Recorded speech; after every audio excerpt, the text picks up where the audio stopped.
time. How is it could just fly by?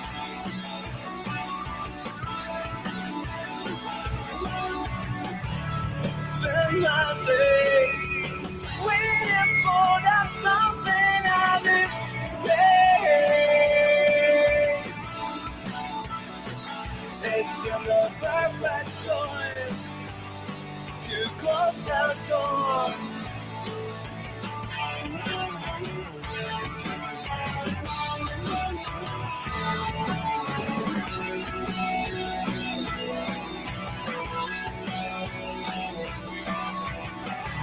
I spend my nights wishing that you'd die for me.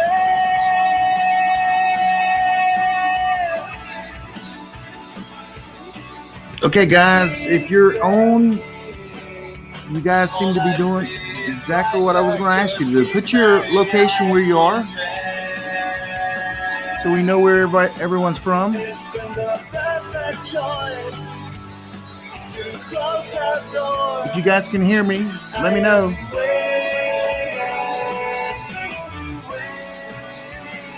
It's been the perfect choice to close our door. I am waiting. Okay. Things are going good. Things are going good. We're going to wait a few minutes to let more people join, so just stand by.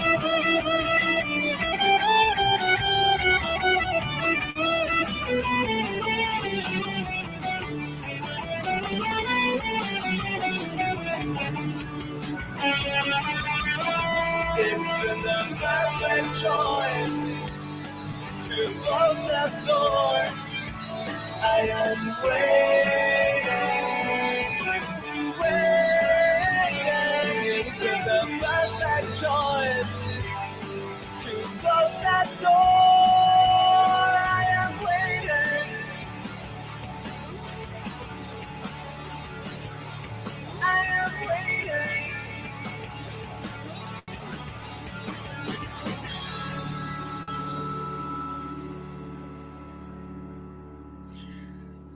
Want to welcome everyone. Just keep typing in the chat box there where you're from, so we can see where you're from. Don't forget to share this on all your group pages right now. Call your mom, your dad, your brother, your sister. My wife's watching Cops, so I think I'm good. We're going to start in one more minute.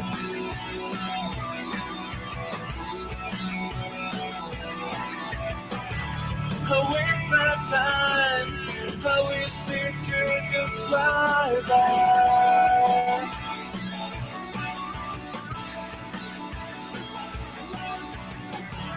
Spend my days waiting for that something out this space. It's been the perfect choice to close our door.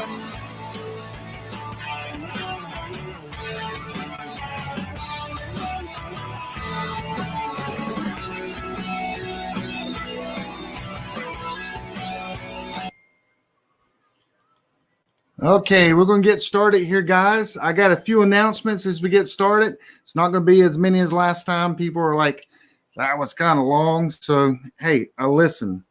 So I want to welcome everyone. This is the PrepperNet TV channel. I'm calling it the PrepperNet Show. We're going live 7 nights. I got some of the best experts in the industry coming on. Tonight I have 2 experts. One I call a brother from another mother. And if you've ever heard me speak in the last year, you know, and you've heard me talk about Jonathan Hollerman. He is on the line. He's going to be with us.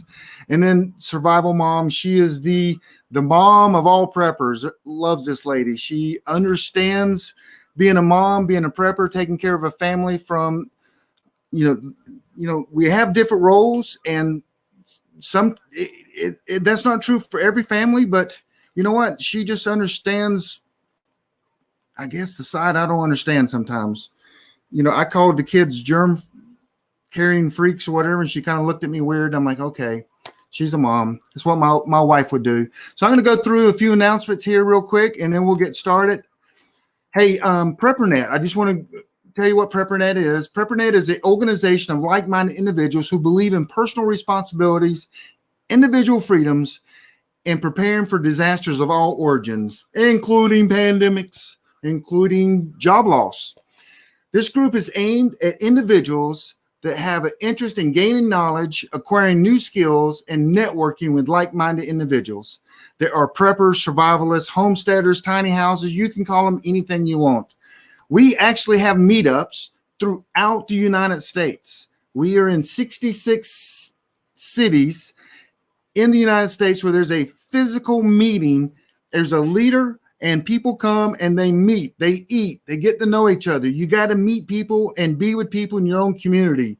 If your best friend in the prepping world is online, that's sad. Well, that was me for the first 10 years. So I got help. But these meetings are for you to go and learn and network. You've got to meet people in your local area, because one day you want to be in a community where you can trust, train, and just grow together. That's what PrepperNet is all about. You can check that out at preppernet.com. You can go to Meetup and do search for PrepperNet, and you'll see all the cities. We're actually in four countries as well. So we don't really promote that because I'm not really trying to take this, I guess, worldwide. That's not been an idea, but people have gone and they to these places and say, hey, can we start one? I'm like, I can help you. So with that said, I am the CEO of Sun Oven, and I have to throw it out there. Hey, I'm not going to leave this up long, but we're having promotion, prepared coupon. Call me if you don't get it, whatever. That's the best. You can cook, you can dehydrate, you can sterilize, you can purify water, you can do it all there. So that's enough. Another thing I do is the Prepping Podcast, the Prepping Academy. It's Kyle and I. Sometimes Tenderfoot comes on. You guys remember, if you listen to me, I was accused for about 2 years of killing Kyle and burying him in my backyard. And then he raised from the dead and he's been back. And then we did a video and people kind of like, that's Kyle? I don't know why. I guess they were just so. Anyway, but it's mediocre at best, guys. We do our best. There's good information. Sometimes we just shoot the breeze, and other times we give amazing life-saving tips that we read from other people's. No kidding. So it's mediocre. We have fun, and you guys seem to enjoy it. Matter of fact, I can say this in the month because we're coming to the end of February. We started in January and we've gone through the end of February. So roughly 60 days. I know it's a little bit less. We've had almost 55,000 downloads. That is crazy. Now you can't really tell if someone's listening to it, but that's huge. That's a lot of downloads. Anyway, and of course, people like me more than they do Kyle. So anyway, next thing I want to say is, hey, we're doing this for 7 nights. We did it last night. If you didn't catch us, go back and watch. We had Dr. Bones and Nurse Amy on, and we had Charlie Hogwood. Great episode. A lot of details, a lot of things we didn't cover, and that's why we're doing it for like 7 nights. So tomorrow night I got Samuel Kopler from Forward Observer, John Jacob from Amron, and tomorrow's going to be different. It's going to be different. I'm telling you, because we got 2 intelligent genius people that's going to be on with. If you tell them I said that, I'll be ticked. But and then on Sunday night it's Glenn Tate and Shelby Gallagher, and then on Monday night it's Jeff and Dennis, and then on Tuesday night it's Scott Hunt from Practical Preppers. So that's what's coming up. Hey, I saw this. Someone posted this on our Facebook page in at PrepperNet. And check this out. Okay, don't be saying Forrest Gump over here, because I'll come through that camera and we will fight. No, but can you imagine how many times people have said that, though, to me? Anyway, that's why I really feel like I have the authority to make fun of anyone else's name. So anyway, just like that, I can see him on the bench and saying this. It's so funny. Is that not the truth, though? All of a sudden, our family and friends, people at church, they want inside information. I've actually had people ask me for masks, and I shot them. No, I didn't. I did not shoot them. But it kind of makes you mad. You're like, oh my gosh, I've been telling you this stuff, and you don't listen. Anyway, that's why we do need to prepare a little bit for our friends and family, just because somewhere there's love in there, or you got to make your wife happy. Well, one of the two. So anyway, I do want to say this. We don't want to spread the spirit of fear. Spirit of fear, the Bible says, actually comes from the devil. That's not what we're trying to do here. What we're trying to do is give you facts, give you ways to be better prepared, not just for maybe a pandemic, but for other things. The better you're prepared, let's say that right now, if you had a large basement with N95 masks, food, water, everything, you wouldn't be too afraid of this. But a lot of you guys are afraid because you didn't plan, but you have car insurance. You hope you never get in a car wreck. You have fire insurance and you hope your house never burns down. Well, what if you lose your job and you don't have any food, a week, 2 weeks, a month's worth of food? You got to have food for your family. The Bible says that if you don't take care of your family, you're worse than the unbeliever. Just saying, not getting all holier than thou than you guys, but listen, it says we want the power of love and a sound mind. That's using our brain, thinking of what could come down the pipeline and getting ready. And that's all we're doing here. So with that said, I do want to say this. I am giving away, can you guys see that? I hope you can. That is my book I wrote. It's called The Case for Christian Preparedness. You can go to Amazon today and download this for free. Absolutely free. You can see, like, here's Jonathan's book and my book. He has more. It takes him a lot more words to say stuff than it does me. But anyway, it's just a short read. It's what I do is I go in. A lot of my friends say, "Hey, I'm going to just trust God," and I say, "You can trust God, but you're going to be in disobedience because we're supposed to take care of our family. We're supposed to be ready for any type of thing coming our way." And this goes through story after story after story in the Bible, making my case. A dear friend of mine that actually was my editor to this actually died about 6 months ago. He helped me with this. He's a real famous theologian. Won't even bring his name up. But anyway, it should be factual, pretty good. That was one of my biggest fears. Next thing I want to do is we're going to bring Jonathan in the house. We're going to bring him up real quick. Jonathan, there he is right there. Everybody see him wave, Jonathan. Yay. Jonathan's in the house. And let me tell you about Jonathan. Jonathan is a brother from another mother. I am not kidding, because I read his book right here, which I have recommended this book over and over and over again. Matter of fact, we have groups, city groups that went through the entire book in a year, meaning they would have a meetup and they would cover like the first chapter. They'd have a meetup the next month and they go through the next chapter. I'm not sure if I ever told you that, Jonathan. Did I ever tell you that? No, I didn't know that. You didn't know that? Yep. So they're looking forward to meeting you in Waynesville, North Carolina, when we're going to be at the Heritage Life Skills. Sure. Yep. So he's also a former SEER instructor, best-selling author, Grid Down. The CEO of the Grid Down Consult. He consults with people that are building major retreats. I'll say this. I consult with a lot of groups as well. His groups have like 10 times more money than mine, I guess. He does a lot higher profile people. I do Tom and Jan. That's who I consult with. He consults with the Rothschilds. So I'm making no consulted with them.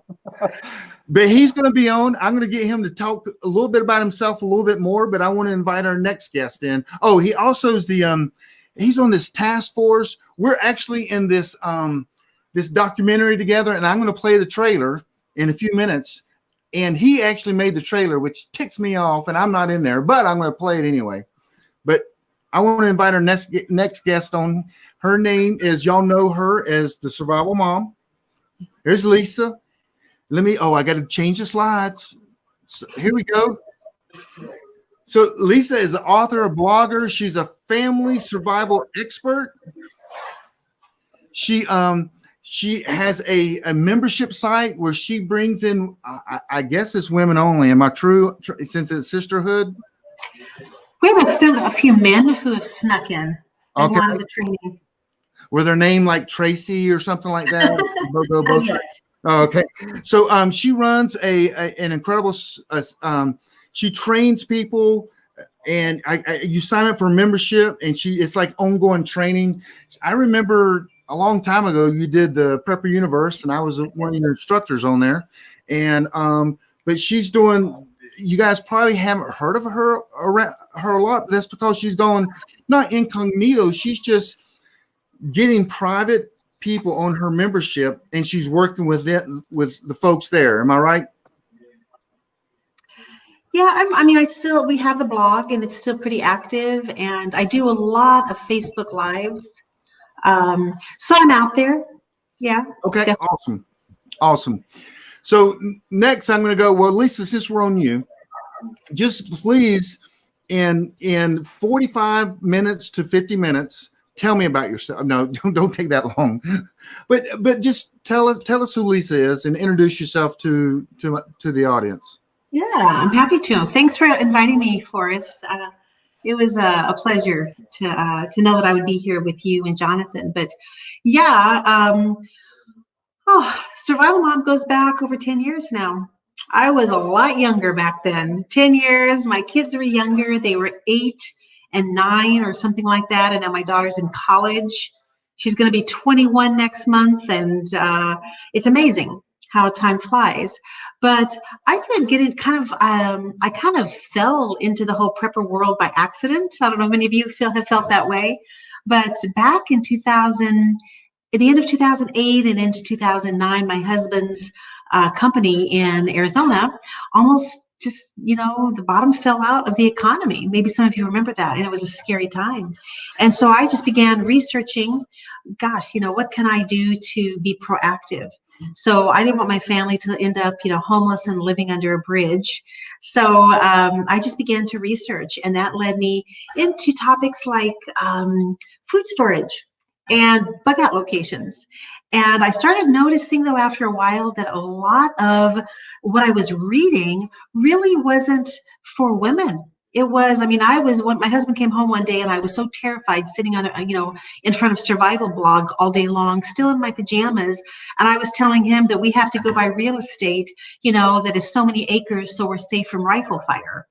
And, he just looked at me, and we both knew that really wasn't going to work. So the name Survival Mom just popped into my head, and I decided to write about it. My background is in training and in creating curriculum. So it was a really natural progression for me to start teaching what I was doing. So when I was learning about food storage and the right way to store wheat and so on, then I started teaching everybody else.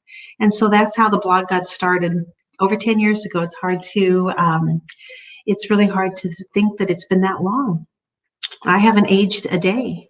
Awesome. Okay, that is awesome. People are already there. I put some of the quotes up about sisterhood. You might even know some of the names there that might be members of here, yes. And so, okay, Jonathan, my brother from a different mother, and you got to read the book. His book, and it's called Survival Theory, is because some of the things I was thinking, I started reading this book, and I really got mad. I'm like, who is this guy? This guy went in my brain and started writing the book that I wanted to write. But anyway, Jonathan, if you'll spend a couple minutes and introduce yourself to the audience. Sure. My name is Jonathan Hollerman. I started probably about 10 years ago into this preparedness genre. My background is a military United States Air Force SEER instructor. SEER stands for Survival, Evasion, Resistance, and Escape. Our job was to train pilots and navigators how to survive. We got shot down behind enemy territories. So that was my background in SEER. I went on, did a bunch of different careers, carpenter by trade, owned my own business, couple businesses. And then the preparedness really fell in my lap. I got an early copy of 1 Second After when it first came out. I think it was around 2007, I believe, 2008. Wow, it's been longer than I thought. Anyway, so I read that book, and it really stuck with me. And I'm reading about the characters in the book, and then I started reading more books on this subject, and I kind of came to realize that a lot of the fiction authors didn't really understand the concept of starvation, human desperation, and how people are really going to act in this type of scenario. I think a lot of times they have a kind of a rosy view of how people are going to react and how these groups are going to work together when somebody's starving and desperate. So anyways, I ended up penning my own. The first book was EMP, Equipping Modern Patriots, A Story of Survival. And I expect to sell a couple of dozen copies to my ex-military buddies, and end up hitting the top 10 bestsellers list on Amazon and post-apocalyptic and dystopian genre. That led me to write the follow-up book around that same time, about 8 or 9 years ago. A lot of people started reaching out to me and asking me, hey, what can I do? Can you make some recommendations for me? I started Grid Down Consulting. And it's just grown from there. So I've got hundreds of clients all over the continental U.S., overseas, Canada, Costa Rica, New Zealand. And essentially I help high net worth individuals and their families build and design off-grid survival retreats. After I wrote Survival Theory here a couple years ago, I wrote that for people that didn't have the ability to spend $2 million on an off-grid survival retreat, and kind of point out some ideas on how they can survive what I believe is the worst case scenario, which is a long-term grid down event. After Survival Theory, that was the #1 bestseller on Amazon, Survival and Preparedness. Last year, the Electromagnetic Defense Task Force reached out to me and asked me to be part of their group. The EDTF is a joint services, all the military branches. You've got the Pentagon, the CIA, NSA, all your alphabet agencies, DOE, DOS, the NSC, all the testing labs like Los Alamos were there, and they basically assembled a team of 300 people in the genre and war game the EMP grid down scenario. That was an exceptionally eye-opening experience for me to be a part of that. They asked me to write a report at the end of that, and that's included in EDTF 2.0 2019 report on page 109. And so the most recent report I wrote for them was called Grid Down Death of a Nation: The Psychology of Human Desperation, Starvation, and Living Without Rule of Law. So that's the latest project. I've got a couple other things in the works, which I can't really discuss right now. I've got 3 books I'm working on simultaneously. So yeah, just staying busy. And then the coronavirus falls in our lap. So there you go. I keep forgetting, if you're not on the screen, you can't talk. So that's one thing about the software. Dude, I'm really loving this software. So guys, I do want to do this. This is it's not a self plug, because we don't make any money off this, but I'm going to play, before we get into the questions, if you don't mind, I'm going to play a trailer that Jonathan and I, in this documentary that we're in, he's actually in the trailer. I'm nowhere to be seen, nowhere to be seen. And David Womack, I know you're on here, but I am on the webpage and you're not, right? So I'm gonna go ahead and play this, and you guys, I hope you guys enjoy this, and we're gonna take us all.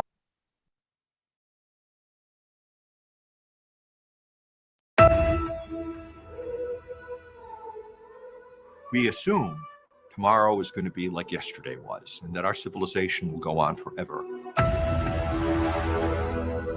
We should learn from history that civilization doesn't go on forever. Sometimes it ends, and ends catastrophically. We have built Western civilization on the electron and on electricity without the strategic design of resilience built in.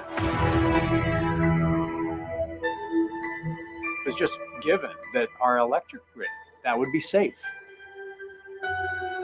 That is no longer. Our adversaries are planning to use the electromagnetic spectrum as a warfighting domain. Every hostile power on the planet understands America's vulnerabilities. The world is in much more dangerous shape now than it was during the Cold War. Even if none of the enemies act on those plans, there will be a coronal mass ejection capable of destroying the electric grid as we know it.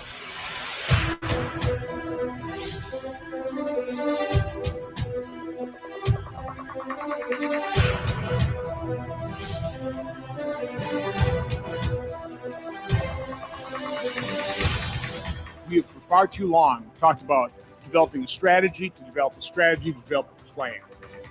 We don't understand EMP events extraordinarily well. We've done EMP tests on hundreds of military systems. Very little is getting done in terms of real protection. There are technological solutions that can mitigate the threats to the grid. I never want to be sitting here in the dark saying I told you so. The life skills that we need to survive without electricity, they're gone. The entire country was a disaster. You are on your own. The cavalry is not coming. 10, 20, 30% of the population is wise, ready, and smart. They can save the rest.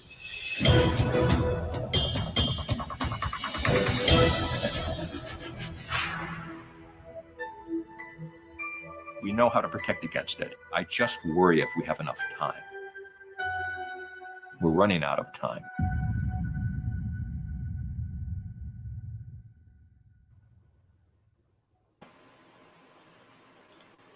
Sweet.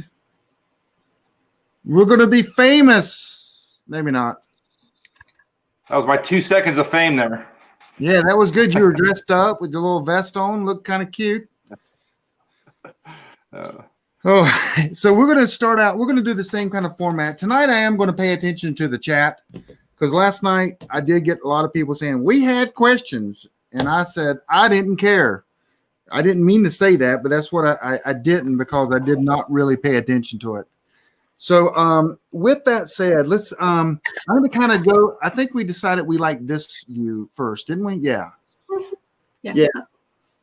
So I'm going to start out with you, Lisa, survival mom, because the reason is because you think this is pretty serious.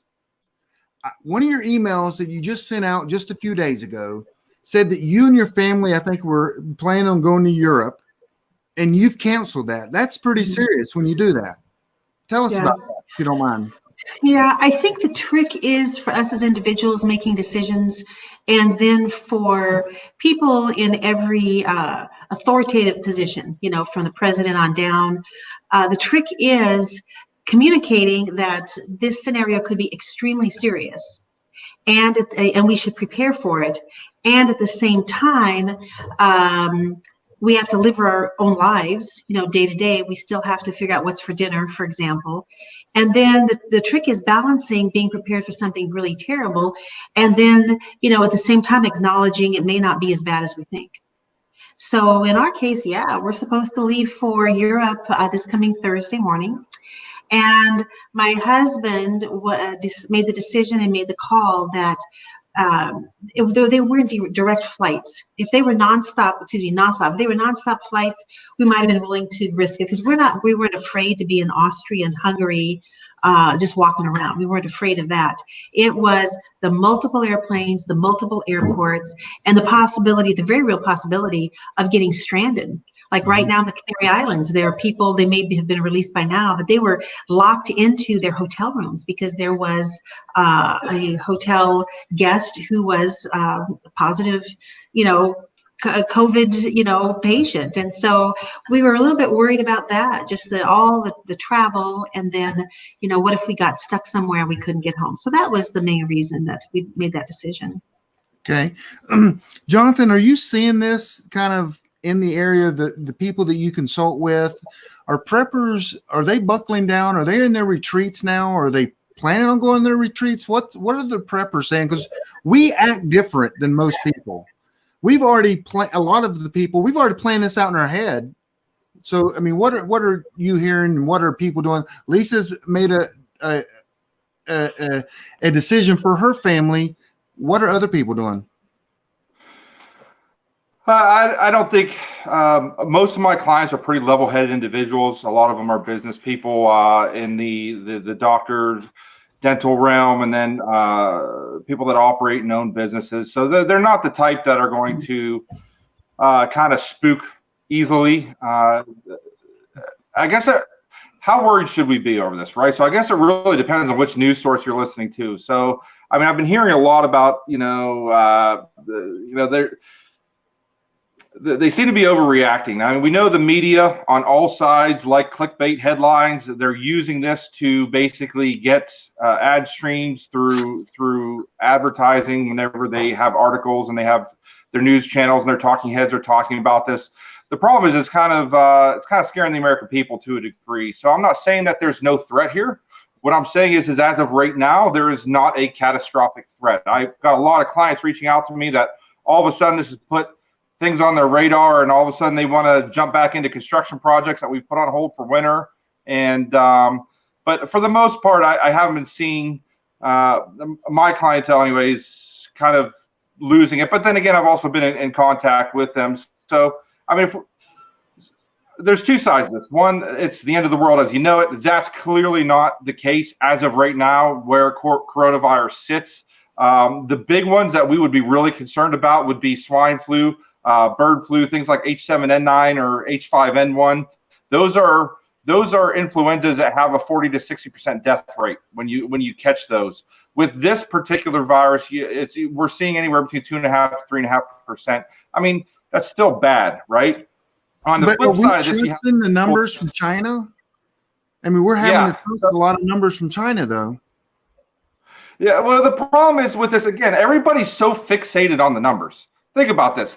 Half the people that get sick probably aren't even going to the hospital. Half of them aren't even probably being counted. And then there's, are we counting the people that we actually tested and we know they have it, or people that we suspect because we don't have enough test kits to go around? Then you start talking about countries like Iran, where they don't really have a healthcare system to speak of, and third world countries and things. It's really hard. So what we should be doing is really fixating on the numbers, because a lot of the conspiracy channels are really jumping on this, and that gets my goat too, because everything is a conspiracy and they're hiding the numbers. Well, it's kind of hard to calculate when you got 75,000 people, half of them are at the hospital, half of them aren't. Who do you count, who don't you count? So I get that. At the same time, I don't trust China either, so don't get me wrong there. But on the flip side of that, you have the people that are saying, the flu's. The American flu that we get every season is worse. They were throwing out numbers like 16,000 people this year have died. Well, that's true. 16,000 people so far. That's what the CDC is reporting this year for the regular flu. But you have to figure in that 29 million people have got the flu in America, and only 16,000 deaths. I don't even know what the 0.5% of the people that got it. If you get 29 million people that come down with coronavirus, you're talking about 725,000 people dying, based on 2.5% dying.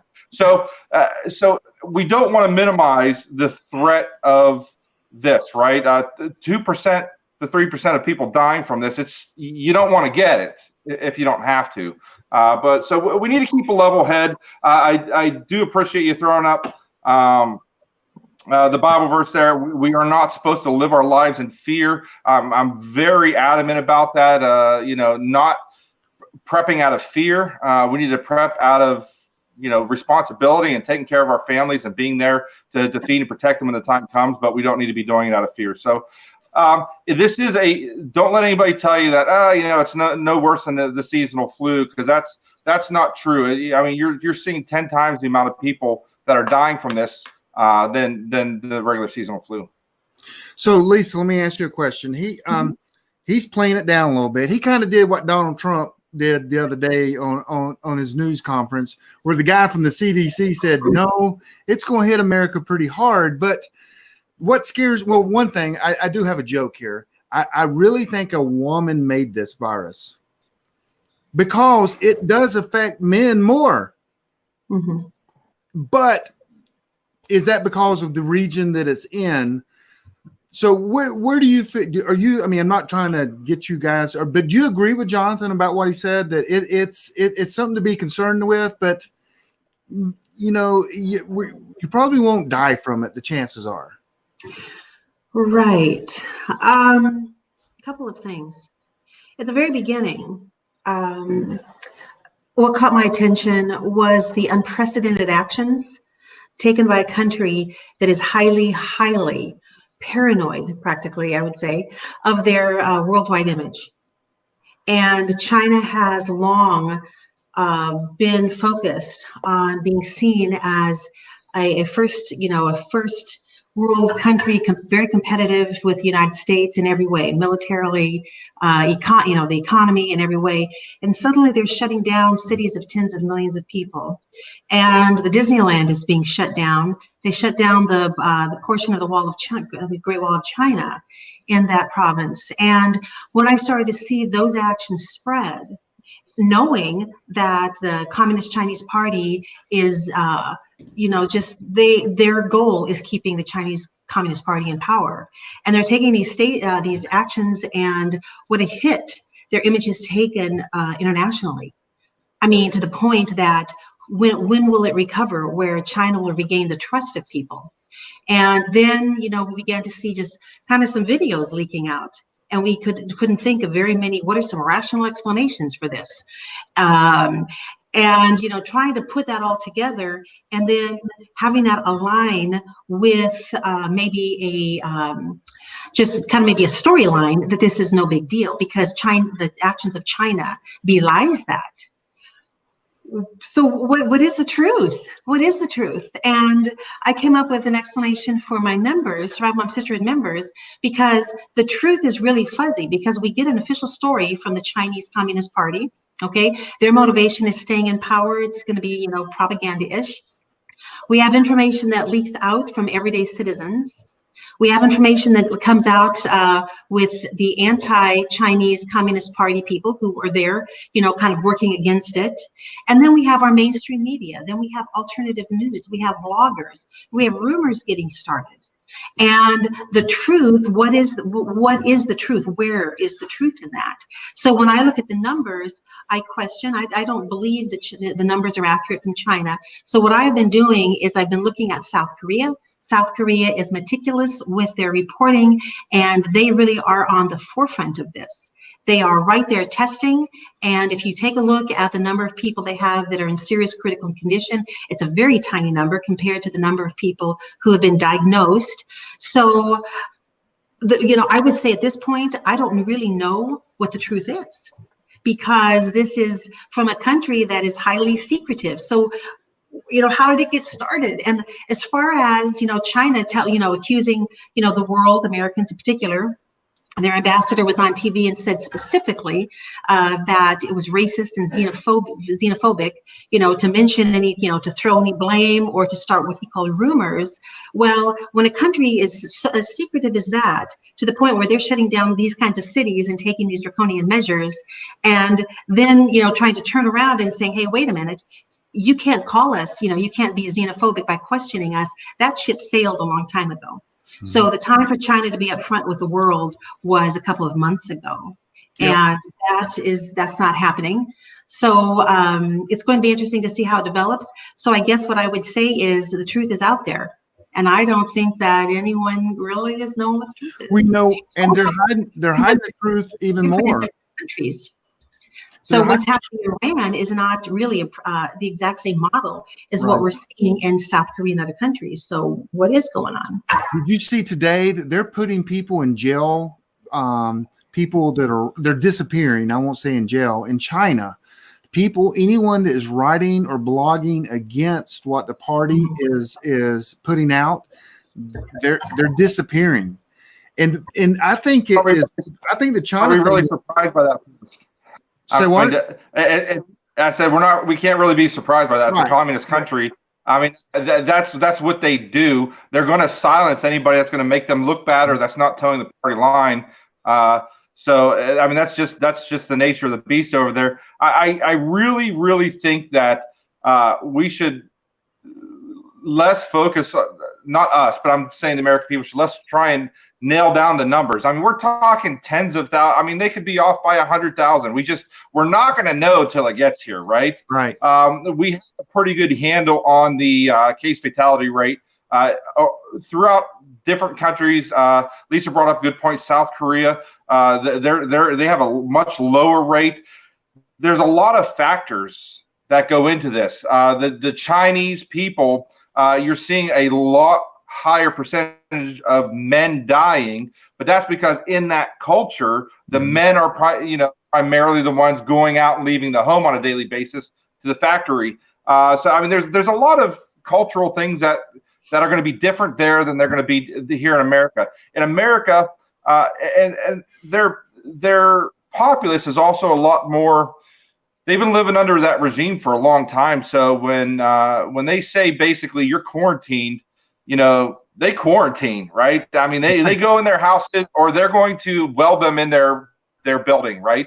So on the flip side of that is, what does it look like when it comes here to America? Because if they go down into Philadelphia and say, hey, everybody needs a quarantine, is everybody just going to be like, oh yeah, yes sir, go climb in their building and not come out? So there's a lot of things that are going to be different from China to when it shows up here. But the one thing I didn't want to, I don't want to really correct you, but I wasn't minimizing. I don't think this is no big deal. I don't think it's the end of the world as it sits, but the big question, which we're not going to see until it hits our shores, is how far does our society shut down? How much does the media play this up and hype everybody up? And oh my gosh, it's the end of the world. Everybody stops going to work. And I mean, you shouldn't go to crowded places, but we got to use common sense here.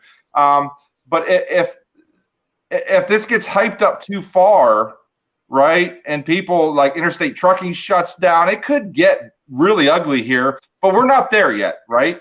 So I mean, we'll get further into this when we get there, as you ask more questions. But I mean, there are steps that we can take. We want to use our common sense and take a look at the world around us, see how this thing's evolving, see what kind of reaction it's having when it hits the bigger cities, and are people really rioting and looting, or is the government have a good messaging program to keep people calm and relax? So it's easy. Everybody wants to come out there and say, hey, go do this, go do that. I think we can lay out some basic recommendations, but at the end of the day, we got to just keep a level head and use common sense when this thing hits to kind of see which direction we're going to go with this. Yes. So Lisa, that brings me to a good question. So one thing I want to comment, then I have a question. We've had many people in the United States with this, and only one person really that is struggling to get over it. So it's not that bad. And we're going to talk about this later. I think a lot of the problems are going to be economic, financially in our markets and getting supplies later. But we'll talk about that later. But my question to you is, so, by the way, my wife apparently is watching, because she told me she doesn't watch Cops. She watches Live PD, which kind of ticks me off. My whole family's been watching this. My mom said it was cute. I don't know what that means, but here's my question for you. What can a family do now? There's no threat right here in America. I can see traveling overseas definitely could be a threat, especially on a plane and going through, but there's no threat. So what should a family be doing now? I saw a video today of lines trying to get into Costco and putting Clorox and all these things on their cart. Are we there yet? Is that a smart person doing that? Or is that what should the ordinary family, the mom that is not worried, what should they be doing now? Yeah. The people who are at Costco, the people who are running out to buy toilet paper, they are motivated by the love for their families. And Jonathan mentioned, what will people do? How will they react? I understand that people will do things when they're hungry and starving. What will they do to protect their children? So we can say they're crazy, we can say they're overreacting, but based on the information they've been given, are they really overreacting? So that would be my first comment, Forrest. As far as what they're doing, I'm kind of looking at this in terms of comfort zones. So my comfort zone shrunk really quickly tonight when I found out that there were 3 people being observed in a small town where my daughter goes to college. Earlier today, my comfort zone was a little bit broader than that. So I think many Americans are in the white zone, and I'll just use the white, yellow, orange, red, situational awareness colors. But I think for most of us, by far, we're at least at a yellow level where we're aware and we're watching cases and we're watching the news. With the news, I would highly recommend that people watching this, you observe the 48-hour rule. So a news story comes out, give it 48 hours, see if it's picked up and if it's confirmed by other news sources.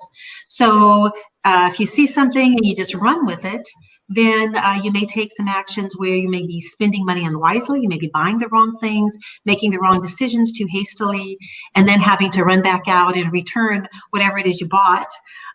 So I would, recommend the 48-hour rule, just a little bit of discernment. And to me, that really has been coming up a lot in my Facebook groups, is just discernment.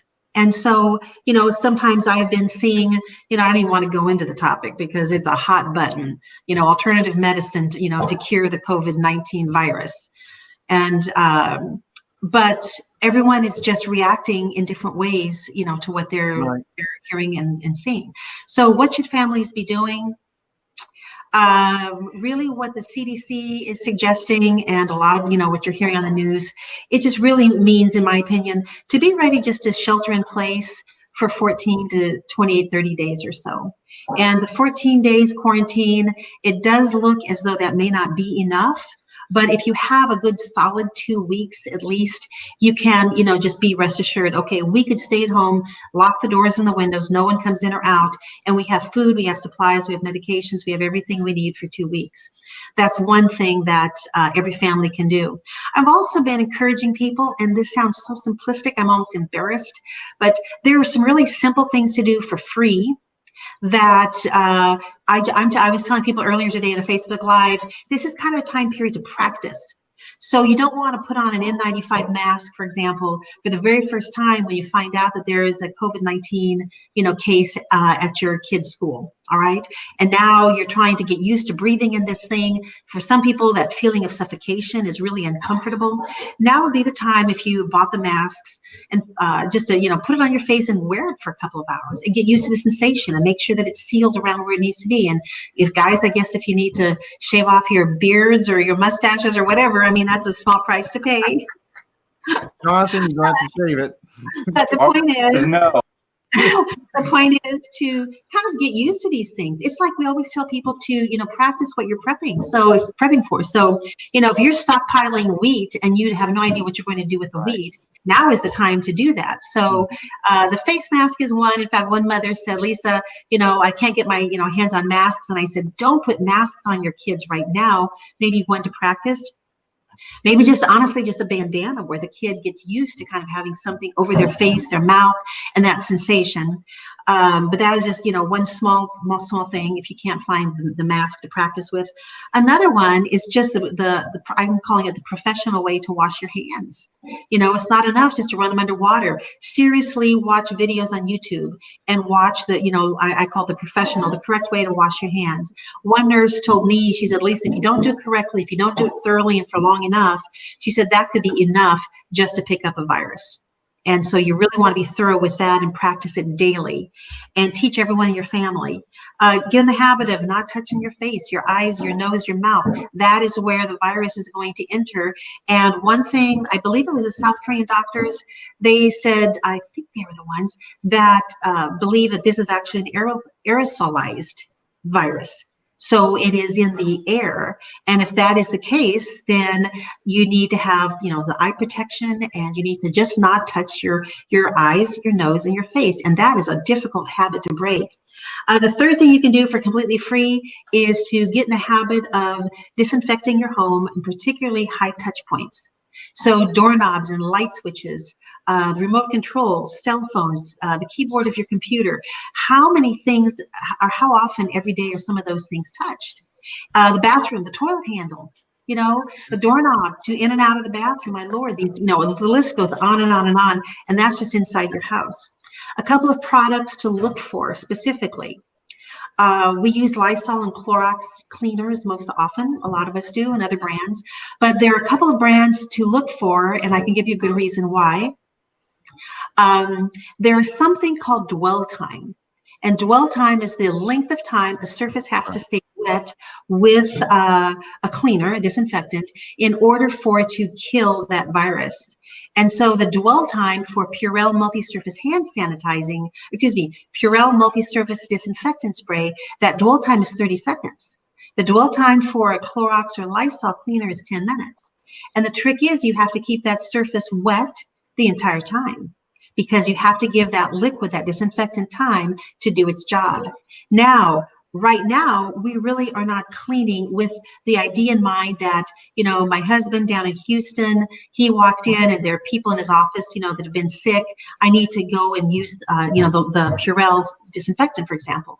But you can still get in the habit of disinfecting those high touch points with the Clorox or Lysol. And what I've done is I've purchased some of those products. Another brand name is Oxavir. Hospitals use Oxavir wipes, and you can buy it at Staples and Amazon.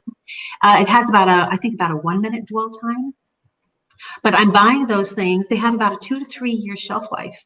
And so months from now, if this, should really continue surging, or if it dies off for a while and it comes back, that's when I'm going to put those cleaners into action. But those are things that you can do right now to kind of practice, because if that comfort zone gets smaller and smaller and you're finding out, oh my gosh, there was someone at work that was diagnosed, well, you want to already be in the habit of the hand washing, not touching your face, disinfecting things, and knowing how to do it properly. And so those are some things that people can do right now that are very simple and they're free. Awesome. So today, Jonathan, I got a question for you, but today I got a package from China, and it actually had Chinese writing on it. And I'm like, oh my gosh, what do I do? And the air things, did you? Huh? You didn't pop the air things, did you? No, that's Chinese air, But it was. I didn't know it was I'm like, what did I order from China? And it was actually some patches and I'm like, okay, I forgot I even ordered them, or I just were out of my mind. But it has Chinese writing. And I'm like, what do I do with this? What do I do? But I opened it, washed my hands, put it in a safe environment. I'm thinking it takes more than 9 days for it to get here. So I'm thinking everything on there, because that's about the time that I've been hearing that the virus can actually live on a surface is like 9 days. That's what I got that from Dr. Bones and Nurse Amy. But here's my question for you. One thing I do want to update you guys. Fox News sent out just a little bit ago. There has been another case confirmed in where was it? In the LA area. Here it is. Second coronavirus case due to community spread confirmed in California. So they have just confirmed another one in California. But okay, so I want to throw Lisa gives us some sanitation is key. Washing your hands, don't touch your eyes. You know what?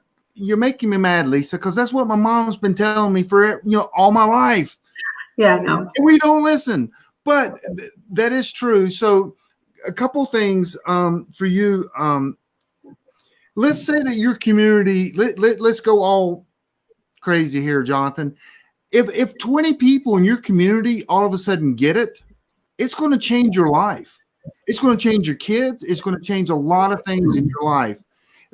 I came up with this scenario I gave to some friends. We were talking. I said, let's say there's a basket. This kid comes back on a plane. He plays in a youth basketball league one day, and all of a sudden from that, 9 kids have the virus. That community is going to freak. They're going to shut down schools. They're going to do a lot of things. So with knowing what is going to happen, because you work with government agencies all the time, what should we expect if a community does get 15 people, let's say a 50,000, I know I asked this to Charlie last night, but that kind of bothers me. That kind of scares me. It's going to change people's lives. All right. So first, let me just rattle off a couple things. My recommendation is just stuff that you should be getting today from the store. I'm going to answer your question here in a minute for us. I'm going to work into that. All right.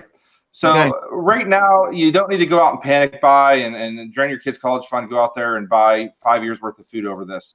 But Lisa mentioned a couple things. I would throw in a couple large bottles of Lysol kitchen wipes, 2 large bottles of Lysol disinfectant spray. These are things that I picked up the other day. I already have these things at the survival retreat, but for my home location here for bugging in purposes, and I have this at my home location too. I just wanted to have some extra. Depending on maybe this thing went a little bit longer. And these are things that are going to be harder to get if you wait. I'm not talking about panic buying, but if you wait 2 or 3 more weeks and the virus does show up more, some of these items you may not be able to find. We're already seeing that with masks. Okay. If you can get N95 masks, get them. If not, get regular painter masks. They aren't as effective. If you're riding a subway, it's probably not going to help you at all. But I'd rather have some type of mask for larger particles than no mask at all, right? Latex gloves, eye protection if you don't have that. Extra bottles of hand soap. Lisa mentioned that. I mean, that's a huge thing with just regular flu, with just regular sanitation. Hot water, scrubbing your hands with regular hand soap. So make sure you have extra bottles of hand soap, hand sanitizer. A couple things I picked up personally. I find loading up with vitamin C really helps me. I've got 2 small little children, and whenever they start getting runny noses and coughing and stuff, I start pounding the vitamin C. So that's something I would recommend if it does come to your area. I would start loading up on vitamin C each day based on the recommendations. I wouldn't overdo it. Tamiflu, just some basic medicines. So those are just my recommendations. Now, there is no easy answer because you threw out 15 people get sick. It's a town of 50,000 people. Okay. If 15 people are sick in my town of 800 people, that's a lot bigger deal than if 15 people are sick and 50,000 people, right? That's a lot different than you just mentioned. Oh my gosh, Fox News, there's one person in the city of LA that's sick now, right? I'm not running for the hills yet. That's one person, right? I realize they probably infected other people before they got to the hospital. But until this thing, develops and we see kind of where it's going and how it's spreading, there's no reason to kind of run for the hills just yet. If you have so I'm going to run through a couple scenarios. If you have an off survival retreat, you're retired, you work from home, the first person that enters my town sick, I'm probably going to be like, you know what?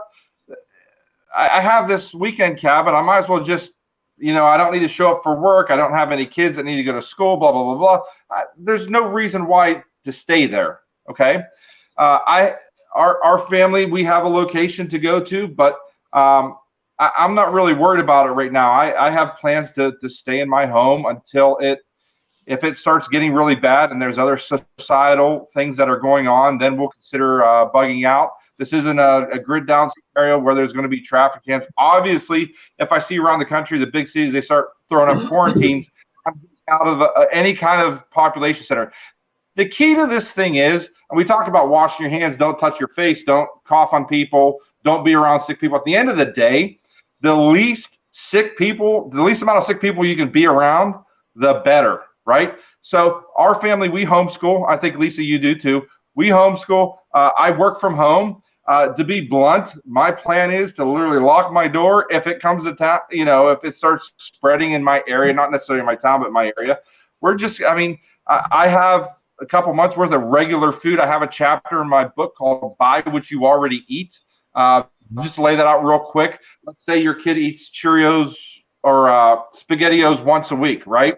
SpaghettiOs last 2 years. So if your kid eats SpaghettiOs once a week, that's 50 cans a year. And the last 2 years, you should have 100 cans of SpaghettiOs in your closet, in your pantry. Okay.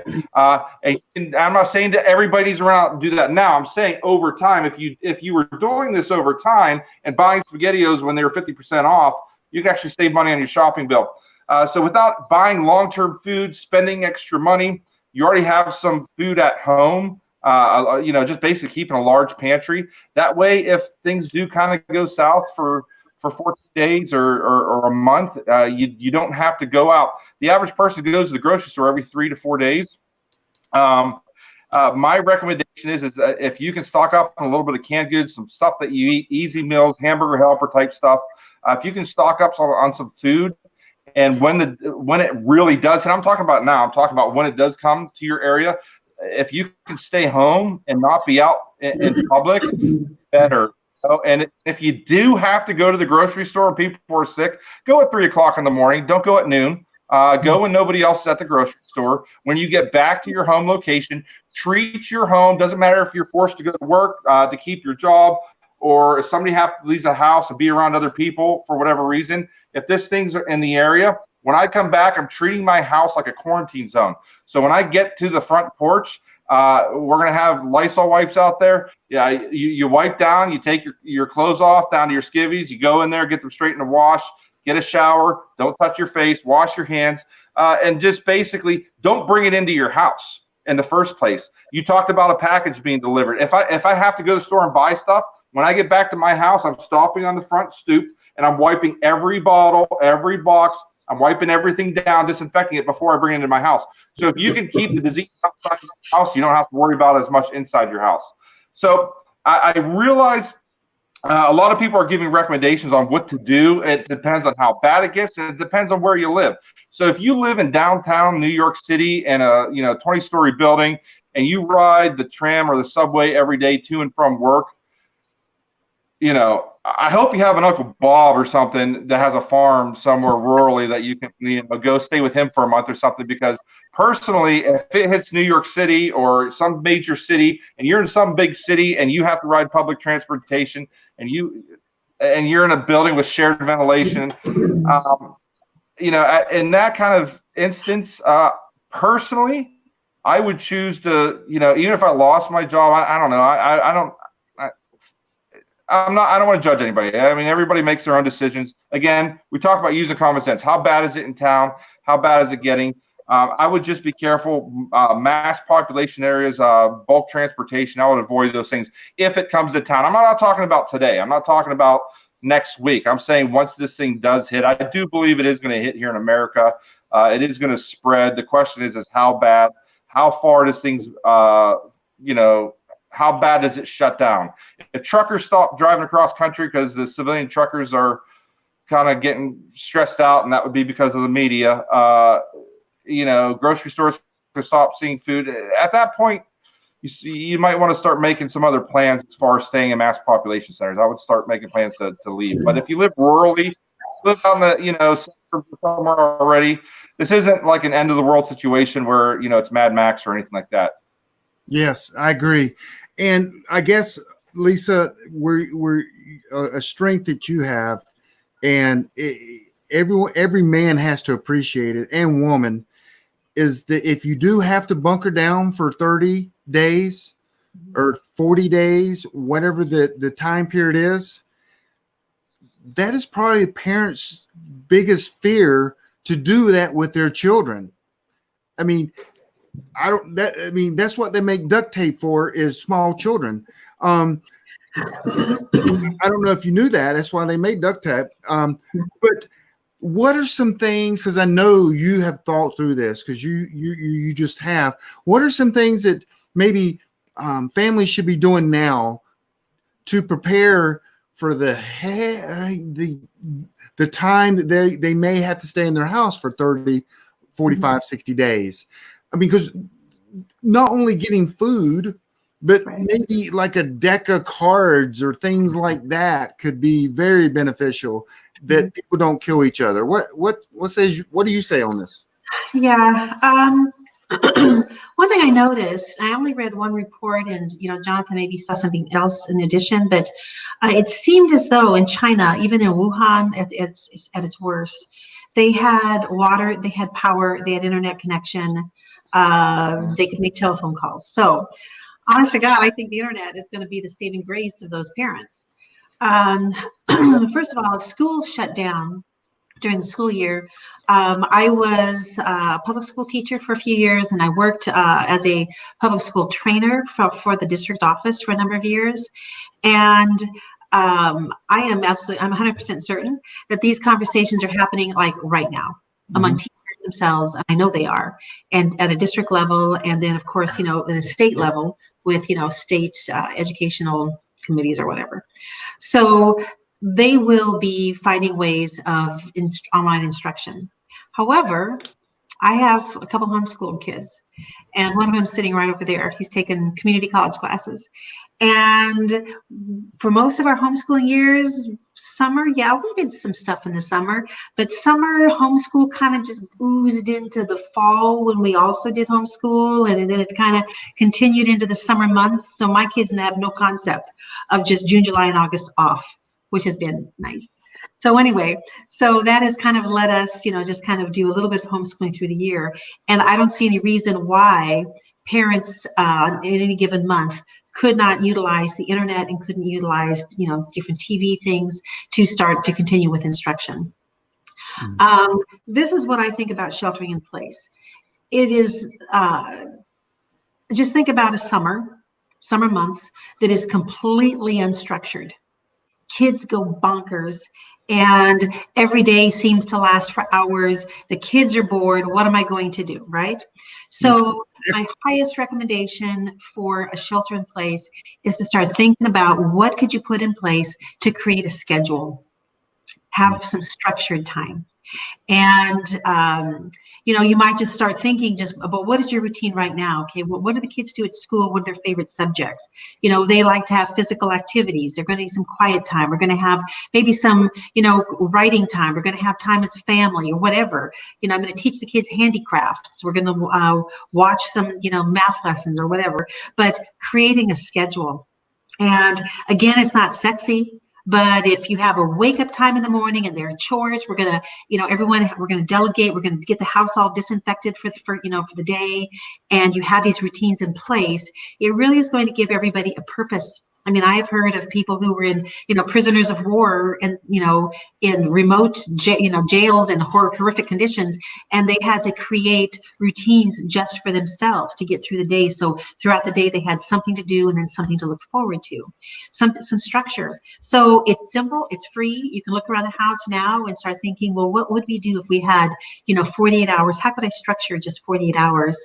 And, we talk about board games, crafts, YouTube, even exercise programs. There are all kinds of exercise videos on YouTube because I think, my son, he's 18, very active. He said, Mom, what if I can't go outside? Going outside is an interesting thing. And I think it's going to be very situational. Suburban area with nice, big backyards, big front yards, and there's area between the houses, very, very likely, no reason to not go outside. You just don't go into areas where there are people enclosed. Right. So like our green belts around our house, we probably could go bike riding. But a different scenario, if it's an apartment, Jonathan pointed out urban centers. So there are a lot of unknown questions, but if you want to know just kind of one thing that you could start thinking about, it is just how can you, and it's again, simple, it's free. How could you add structure to your days? Mm-hmm. That's awesome. That's a very good point. During the summer, if there's not a timeline or appointments that you do, it drives you crazy. That's why I don't tell my wife this. I don't like vacation because you just go down and sit by the beach and there's no structure. Oh, we may go out to eat tonight. Yeah.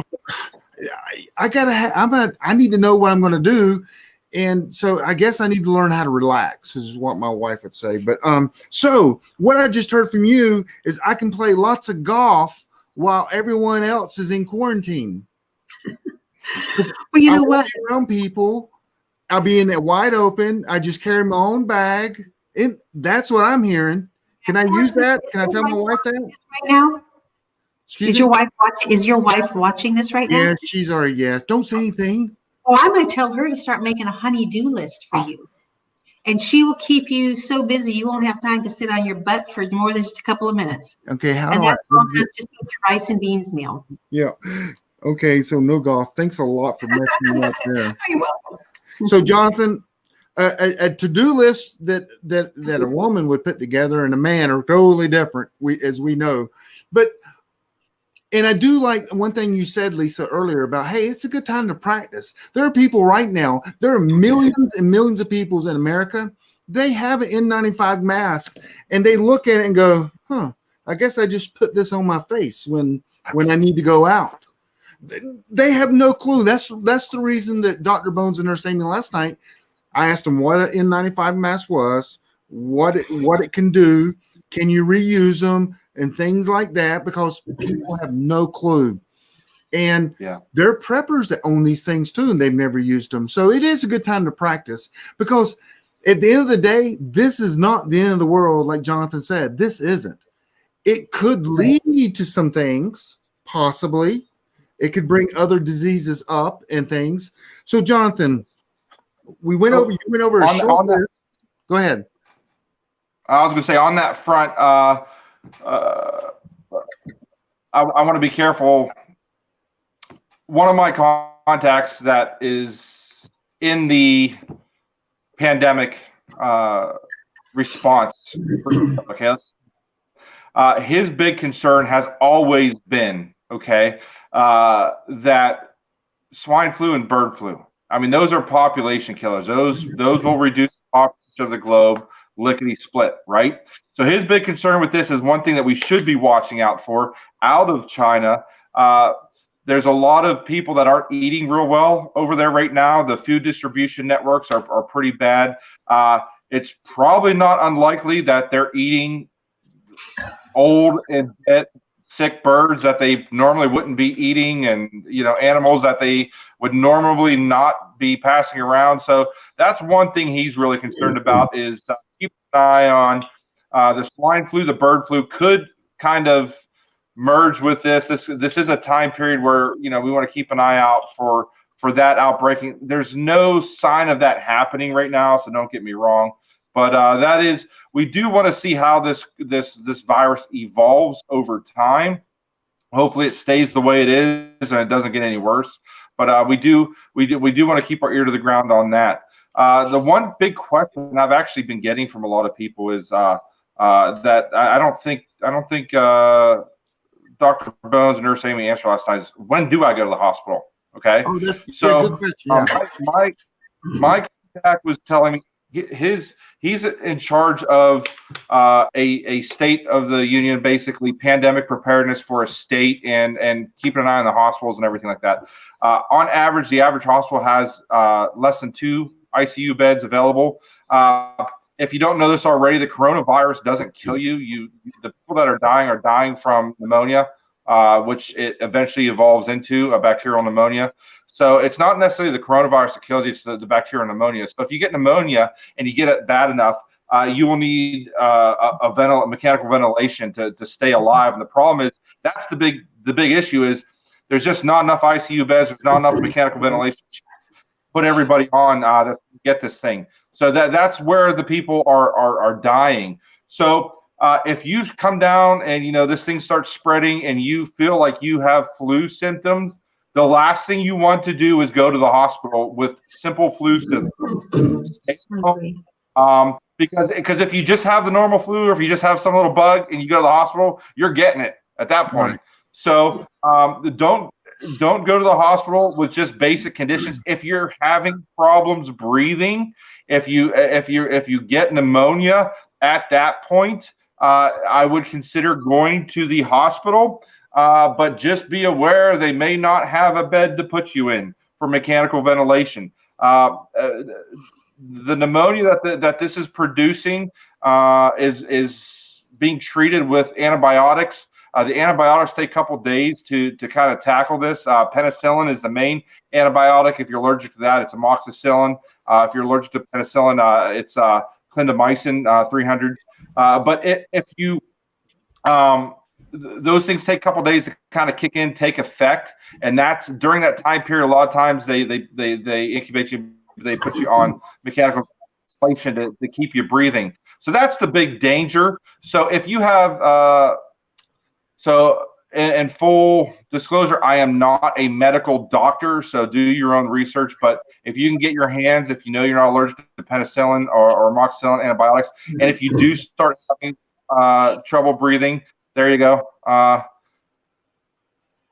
Thank you. That's Dr. Bones. Yeah, that's Dr. Bones' Nurse Amy's book right there. Okay, so yeah, so he'll talk about that in his book there. I know he covers that stuff. So just be careful. Don't go to the, a lot of people that get the sniffles, they run to the emergency room. In this type of scenario, I would not go to the hospital unless I'm hurting. unless I can't breathe and pneumonia is really serious. Even if I feel like I'm having a little bit of breathing issues, me personally, I'm not advising anybody. Me personally, I'm self-medicating at home until it's the point where I need to head in. So that's my personal opinion. If you're the first case, you may go in. If you're the first one, absolutely. It's not a big thing. Yeah, no, I'm talking about. No, good point. No, absolutely. So let me even if go ahead. Just to clarify, even as this builds up for us, if I just have flu symptoms between now and then, I'm not going to the hospital right now. Right. I mean, you'd have to pay me to go to an emergency room right now because I know it's not a lot of people, but we don't know how many people are walking around with this thing. I don't want to be one of the first ones to get it, Right. So unless you're really suffering, I'd kind of steer clear of the emergency rooms. So I'm going to shock a lot of people right now. Dr. Bones and Nurse Amy, they have a book about antibiotics, and they have also the book here. And I'm going to shock you because you never heard of this, but the antibiotics that you can get, like he just mentioned, penicillin, the same company that makes them for humans also makes them for animals. It's the exact same pill. And it's called, yes. And you've got to know how to take it, when to take it, but you can buy antibiotics, almost every antibiotics over the shelf in Walmart. That they make them for fish and birds, and you can buy them. And it's the same exact pill. You can get information from Dr. Bones and Nurse. They talk about it, which is kind of interesting how they can get away with that and still remain medical doctors. But I don't understand that field. But anyway, but I actually ordered a couple and got them in 2 days. It's just the one couple that I was missing. And so it's better to. Forrest, let me jump in. Go ahead. Forrest, let me jump in because you do have to be careful here because for liability reasons, Thomas Labs does not acknowledge this. But if you buy fish mocks or fish pen, and you have to get the right ones too, because they have dog antibiotics. You have to get the proper ones. It's not just any antibiotics in Thomas Labs. Okay. Fish pen is penicillin, and the pill. If you look at the pill, same with the amoxicillin 500s, it's got the same writing on it. So the theory is So this isn't, but the theory is. I mean, Thomas Labs, they make human antibiotics and they make animal antibiotics. And the theory is they can't be selling those pills that are identical, the same markings, the same lettering and everything. You buy the fish mocks, you open it up, it's got the same lettering. If somebody were to swallow a pill and have poison, it's called poison control, and they have to give them the number, people are speculating that legally they wouldn't be able to sell those pills with that marking on it if it wasn't that actual pill. Right. So that's the theory behind this, but just for legal liability reasons for us, so I just want to help you out. You have to be careful. Do your own research on this. There's lots of research on Thomas Labs and their antibiotics. There's a way to buy it. I personally have used their amoxicillin in the past. I used to get sinuses real bad before I had my tonsils and adenoids out. So I've used their stuff for multiple years. I've never had any side effects, but that's anecdotal. There's no scientific evidence to back up anything that we're saying right now. You go in Walmart, because I ordered some on Walmart, and I kid you not, it was for it said bird antibiotic. It's called Birdbotics, I think it was called, and I ordered it. And as you read down in disclaimer, it said this product is not for birds. And then if you go down one more box, I kid you not, it's on there. 2 more boxes down, it said this product is for human consumption.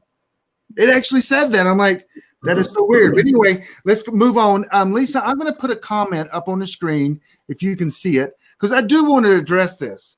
What do pregnant women do during a situation like this? One thing I don't even know if you know this, you may.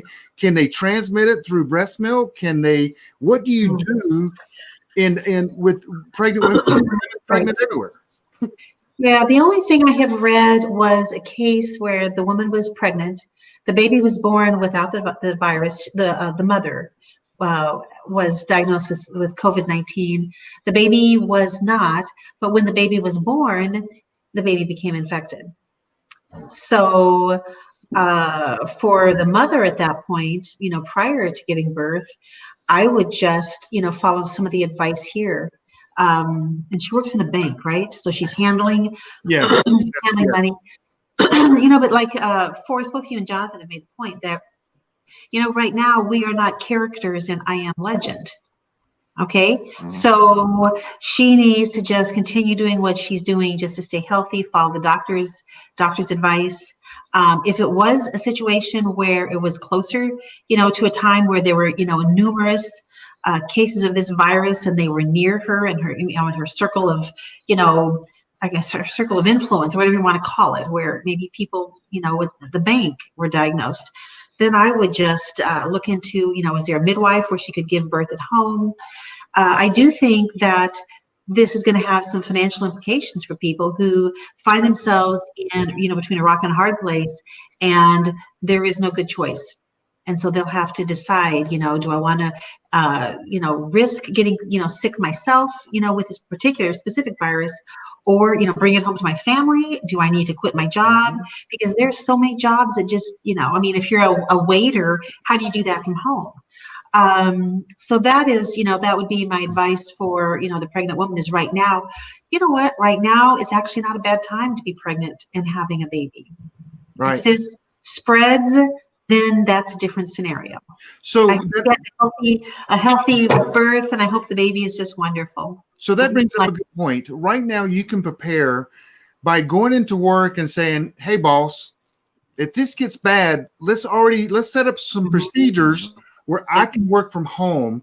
That may be getting you a VPN. It may be getting you outside the office connected to the internal email. Go ahead and bring that up with your office. So when it happens, you don't go home and you're not working. I mean, so this is kind of protect your paycheck somewhat. And your boss should be somewhat happy going, you know what? We should do this because we want to, revenue's king, cash is king. And if you're not working, then we're not making money. And so one of the things you might think about is going ahead and starting to work with your employer to be able to do some commuting, telecommuting, and then practice it a few times. So when you're home, you don't, and let's say all heck breaks out and you get home, you fire up your laptop and you go, I'm not getting my email. Oh goodness, tech support needs to see my computer because it's not working. Then you've got to go back and get some things. So maybe you can think through that. So that was good. Also, someone posted this, and they're right. Antibiotics are not good for viruses, but there's a lot of side effects when in getting a virus or the flu that you may need antibiotics for. So the antibiotics have nothing to do with the coronavirus. Antibiotics do not treat viruses at all. The antibiotics are for only when you get pneumonia. So let's clarify that too. So you if you start getting the flu symptoms, don't start popping antibiotics because it's going to do nothing for you. Right. That is if you start coming down with pneumonia. The antibiotics are to treat the bacterial pneumonia that develops from the coronavirus. Yep. So let's talk about that then. What kind of things should some drugs? I know we talked about it a little bit last night. So we're at an hour and a half almost here, but give us some. I won't say last thoughts yet because we're not. But what is a subject, Jonathan, that we've missed that is heavy on your heart? And Lisa, you think about it as one as well. Sure. So bear with me here one moment. First off, I would say one thing I didn't get to was cash on hand. If things does start developing, I would have cash on hand if buy supplies. I would not bank on the fact that you're going to have access to your bank later. So that's one recommendation thing I missed. And then you brought up the job factor. It really depends on what kind of job you have. So Lisa mentioned a waiter or a waitress. If I'm a waiter or at a restaurant, I don't know if that's a proper, politically correct terminology, but there's other waiter jobs. I'm probably not going to like risk my life over getting a, $10, $12 an hour job. So these are all things that, again, you're going to have to weigh. How bad is it? Are we talking about a waiter job in some rural town, some podunk town somewhere like I live in? Or are we talking about a waiter job in a major, bar restaurant in downtown New York City with 2,000 people coming in there every night? So you just got to use those. I mean, if you have a career, you've been at this place for 40 years, roll the dice. You need to keep that career. You need that pension when the time comes. So don't get crazy. And again, we're talking about things weeks, possibly months down the road. Okay. So a lot of this advice Lisa and I are giving you, these are things to think about when this does hit. We're not telling you to go out and quit your job tomorrow. Use your brain. God gave you a brain to put between your ears. Use it. Yeah. Lisa, what says you about, what's on your heart that you Right. think that people need to Right. know? Jonathan's point about being realistic where we are right now. Interestingly, as soon as this coronavirus, before we even knew much about it, it was making the news, I started getting questions like, Lisa, what is the government going to do if I can't make my rent? Mm-hmm. And I started getting these questions, what about forced vaccinations? What are they going to do? And it was like, we're not there yet. We are like in a place back that, at that point, we knew about the Diamond Princess, really no confirmed viruses in the United States. So I would really just caution you from allowing your imagination to just go light years ahead to a scenario that's just going to cause you worry. It's going to cause you to fret. And there literally is no answer. There's no answer. What is the federal government going to do if I can't make my mortgage payment? What? Are you ready to shelter in place for 30 days? What are you going to do if your kids are, have to stay home from school? What are you going to do for childcare if you have to go to work? You have far more pressing things to think about and to prep for than, honestly, something that is just kind of out in the realm of imagination. So I would just step away from that cliff, and I would just think, what can we do today? I think it's really going to be important, and when all this, shakes down, the people who are the businesses in particular will be the ones who are able to quickly accept and adapt. So we mentioned waiters, we mentioned restaurants. How quickly could those businesses shift gears to start providing meals, for pickup? You just stop by the front of the restaurant, and you don't have to go in, you don't have to touch anything, you get a bag. Another thing, if I went to a coffee shop and I saw the coffee shop, was open about, we sanitize all surfaces in our restaurant, 3 times a day, and you see that they're practicing, very good sanitation habits, they're going to continue to stay in business. And so I think it's the smart businesses that will make those kinds of decisions. We're going to see a lot more if this progresses. We're going to see a lot more with doctors doing stuff online. Between, this technology, Zoom calls, and there's so much available in technology, just, talking to someone, face to face like this on a camera. A doctor can see a lot of patients that way and can assess and tell you, yes, you need to go to the hospital, or no, this is what you need to get. So I really think that if this does progress, we're going to be seeing some really creative and impressively creative solutions, I think, because, why let your business go belly up when you can just look for ways to reassure customers? You can look for ways to reassure your employees. Employees fearful, they're going to go in sick to work because they're afraid of losing the money. Well, how is the business owner going to address and handle that? So, we've been business owners off and on over the years, and so I kind of see it also through that lens. But I think that there are going to be, I don't know. I think that side of it, it's going to be interesting what develops there. Okay, I got a question, Jonathan. I walked into church last Sunday, and about 13 people came up to me, and they said, Forrest, what do I do? What do I do? All of a sudden, I'm their best friend. What do I do? What can I do? What do I need to do? I need to go buy N95 mask. So right now, it's, I know you, Jonathan. Like I said, we're brothers from a different mother, and I can imagine that our preps are pretty close, maybe.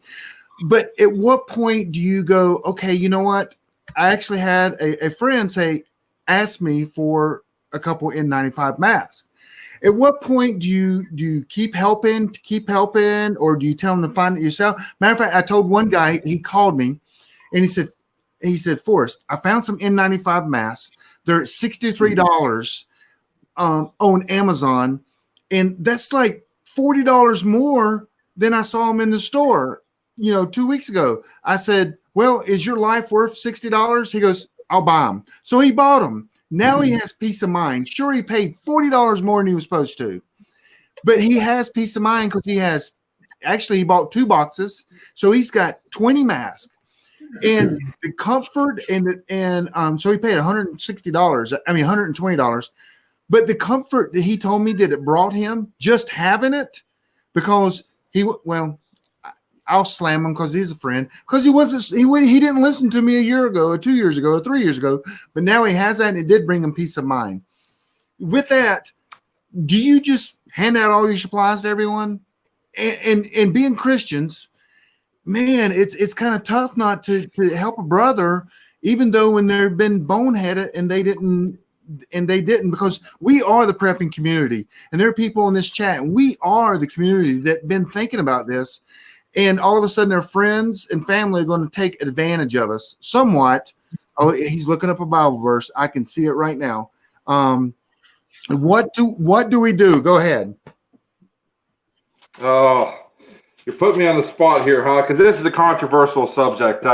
Yeah, and you know where I stand on this already. So you're asking for your listeners. You don't want to know what I have to say on this. So I believe it is absolutely biblical. It talks about taking care of the widows and the poor and the weak. And but the thing is, oh man, I'm going to try and keep this short. You asked me a long question at the end of the talk here, Forrest. I know, but it is a struggle. It's a struggle I have, and I guarantee you these other preppers are having. Yeah.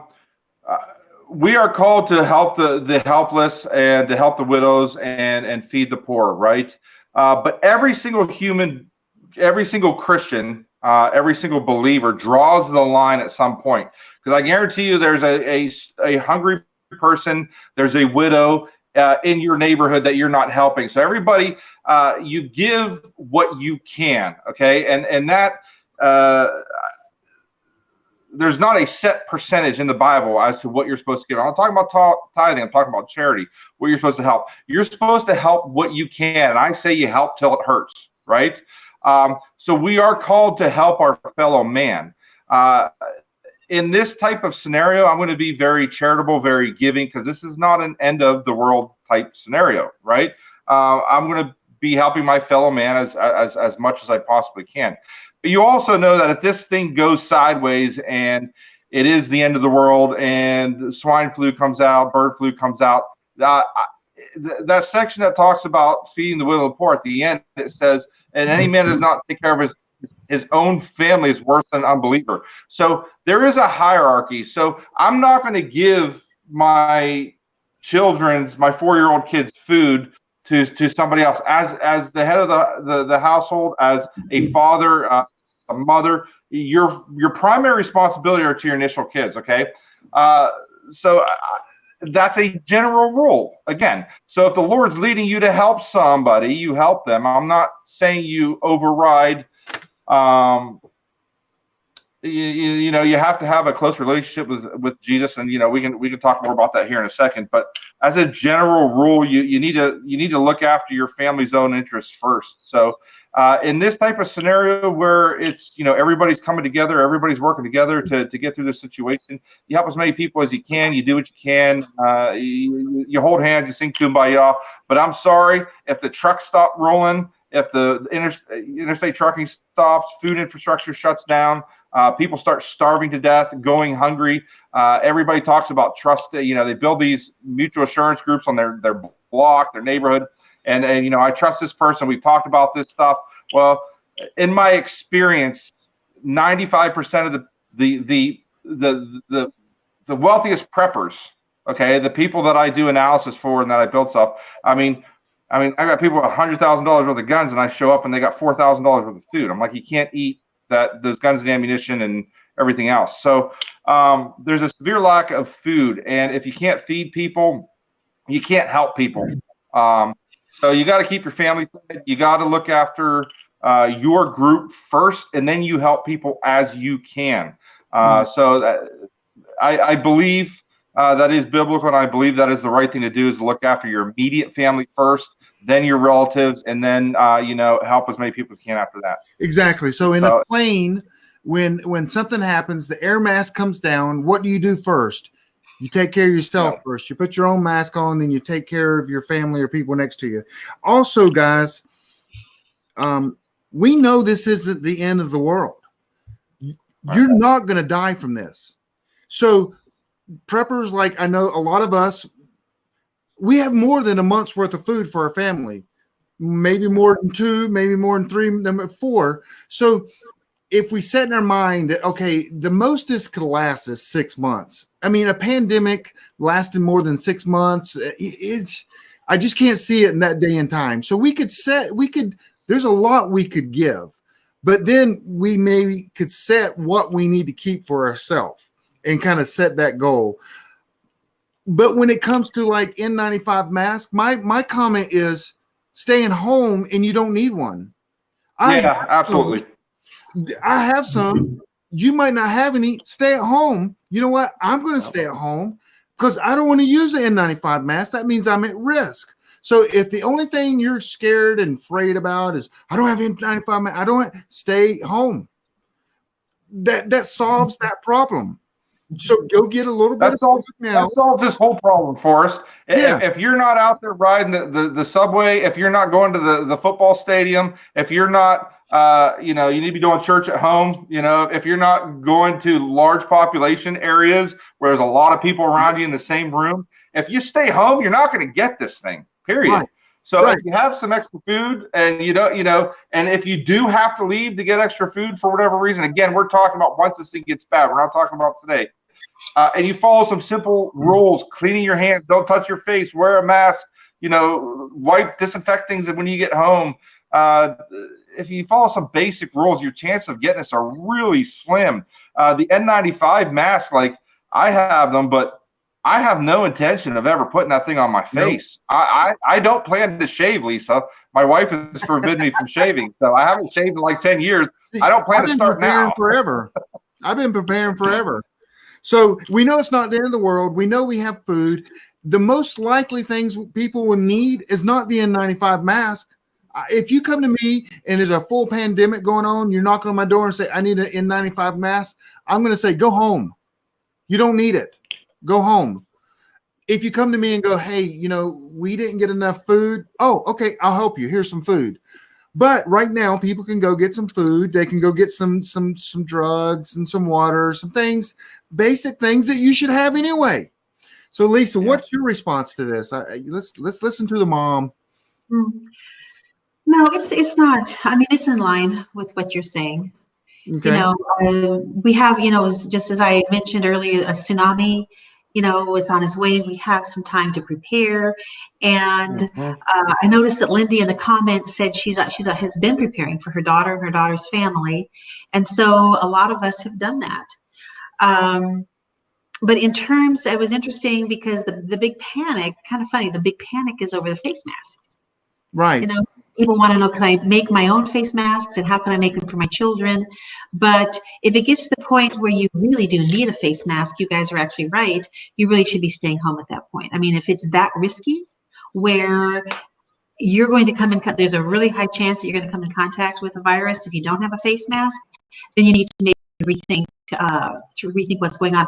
And I do think there are going to be people in different professions who will have to be out there with face masks. Law enforcement, first responders, they will probably be the last ones out there in public, if it comes to that. But and it's too bad that the rush to buy the masks have really left some of these professions running short on masks in parts of the country. And no name down here brought up a good point. I mean, no name might be his name, I don't know, but I mean, the people that live paycheck to paycheck don't really have the option to stay home. I get that. I get there's going to be some tough decisions to make. So, I mean, again, he is absolutely right. With preparedness, there is no one size fits all. So what Lisa and I and Forrest are talking about, we're talking about best case scenarios. We're talking about general rules of thumb. This isn't a take what we say and go cash it at the bank. Use common sense. So everybody's situation is different. I mean, that person that lives paycheck to paycheck. Again, are you living paycheck to paycheck in downtown New York City, or are you living to paycheck out in some small town with 2,000 people? It's going to make a big difference on how I react, whether I stay, whether I go, whether I risk losing my job. And so, with that said, we are in the most charitable country in the world. So, I mean, if there's situations where you're hungry and you don't have food, I mean, go to your local church, go to your local charity organization. And these kind of organizations, they're going to be getting funding. They're going to be raising money to help people that don't have money and don't have access to some of these things. And I'll be blunt. I mean, you're living to paycheck. Your boss may shut the business down, right? Like, because I'm sitting there thinking, I used to own a coffee shop, and I'll be blunt. I mean, if it came to town, I'd tell them, I'm not coming in. I'm not going to make my employees come in. And then there's big questions. How do you get paid? I think that's one thing that the media is kind of ignoring right now and not really talking about. There's going to be some serious economic issues coming down the road from this. People are going to lose their jobs. People are going to lose, what about car payments? What if this thing sticks around for 2 or 3 weeks? Somebody can't make their car payment. I mean, these are all things to think about. But at the end of the day, you got to use common sense, be responsible, do what you can do. But Lisa also brought up another great point. I mean, we see the tsunami coming. It's coming. The coronavirus is coming. Everybody's telling you it's coming. We're not saying it's the end of the world, but you have time today. There's still plenty of canned vegetables on the shelves. There's still plenty of bottles of water. There's still plenty, get a filtration unit for your house, a little $20 unit at the grocery store. There's things that you can do right now without spending a ton of money, without getting crazy. And without panicking, just go and get a couple things. And I like what you said earlier, buy the food you eat. Don't go out and buy freeze-dried food, because you're going to be miserable when you run out of food, because freeze-dried food can only be used for emergencies. I tell you what, go get a bunch of MREs and live off that and see if you'll go to the hospital because you'll be constipated or something. But yeah, just buy. So we just want to calm you down, everyone down a little bit. Lisa, clean your house, take the proper, wash your hands properly, get the right wipes and clean your counters when you come into your house. Make sure that you disinfect yourself. Don't go out if you're worried about a mask. And here's another thing. And Dr. Bones, the nurse, saying to me, they made a mask last night. But if I need food, the grocery store, I'm going to take like a T-shirt or a scarf or a blanket or a sheet, and I'm going to start right here, and I'm going to go around my head, and so that I can breathe. Is it going to be perfect? No, but I'm going to have like a 500 inch, whatever you call them nice sheets that we don't use. The thread count, sorry. And I'm going to put it around my head so many times, and I'll put some goggles on. If I don't have masks, I'm going to use that and go out and get food, come back. No big deal. And then I'm going to decontaminate myself. But guys, if you're thinking you're going to die because you don't have N95 masks, well, you know what? A lot of this is, and we can end with this. A lot of this is knowing who you are, who you believe in, and having the mindset to be able to get through things like this. That's why I think reading books like Charlie Hogwood, I know Robert Branyansky, people that have written books about pandemics, it kind of gets you in the mindset to think through some things. And I know yours is on EMPs, but I'm sure there's decisions in there that you thought through that people will make people go, wow, I've never thought about that. But you got to have the right mindset. And you got to have the will to live. A lot of people, that's tough for some people, but you got to have the mindset and the motivation and the knowledge, and the knowledge is out there. The internet's still working. So I'm going to let ladies go first and kind of your farewell speech. I mean, what do you say about that, Survival Mom? Oh, yeah.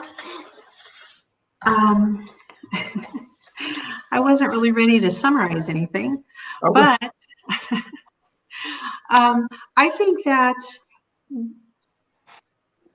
people want easy answers. And the N95 masks, that was an easy answer. Right. It was a really easy fix. You go out and you find as many boxes of those as you can. You bring them home and you feel like you've really accomplished something. And that actually is, I think I mentioned earlier, how it's just the easy answer, especially when it comes to preparedness and survival. There are so many variables, and those variables are fluid and they can change at any time. Jonathan mentioned, if you're a waiter at a downtown restaurant in New York City, it's going to be way different than if you work for a diner, in Podunk.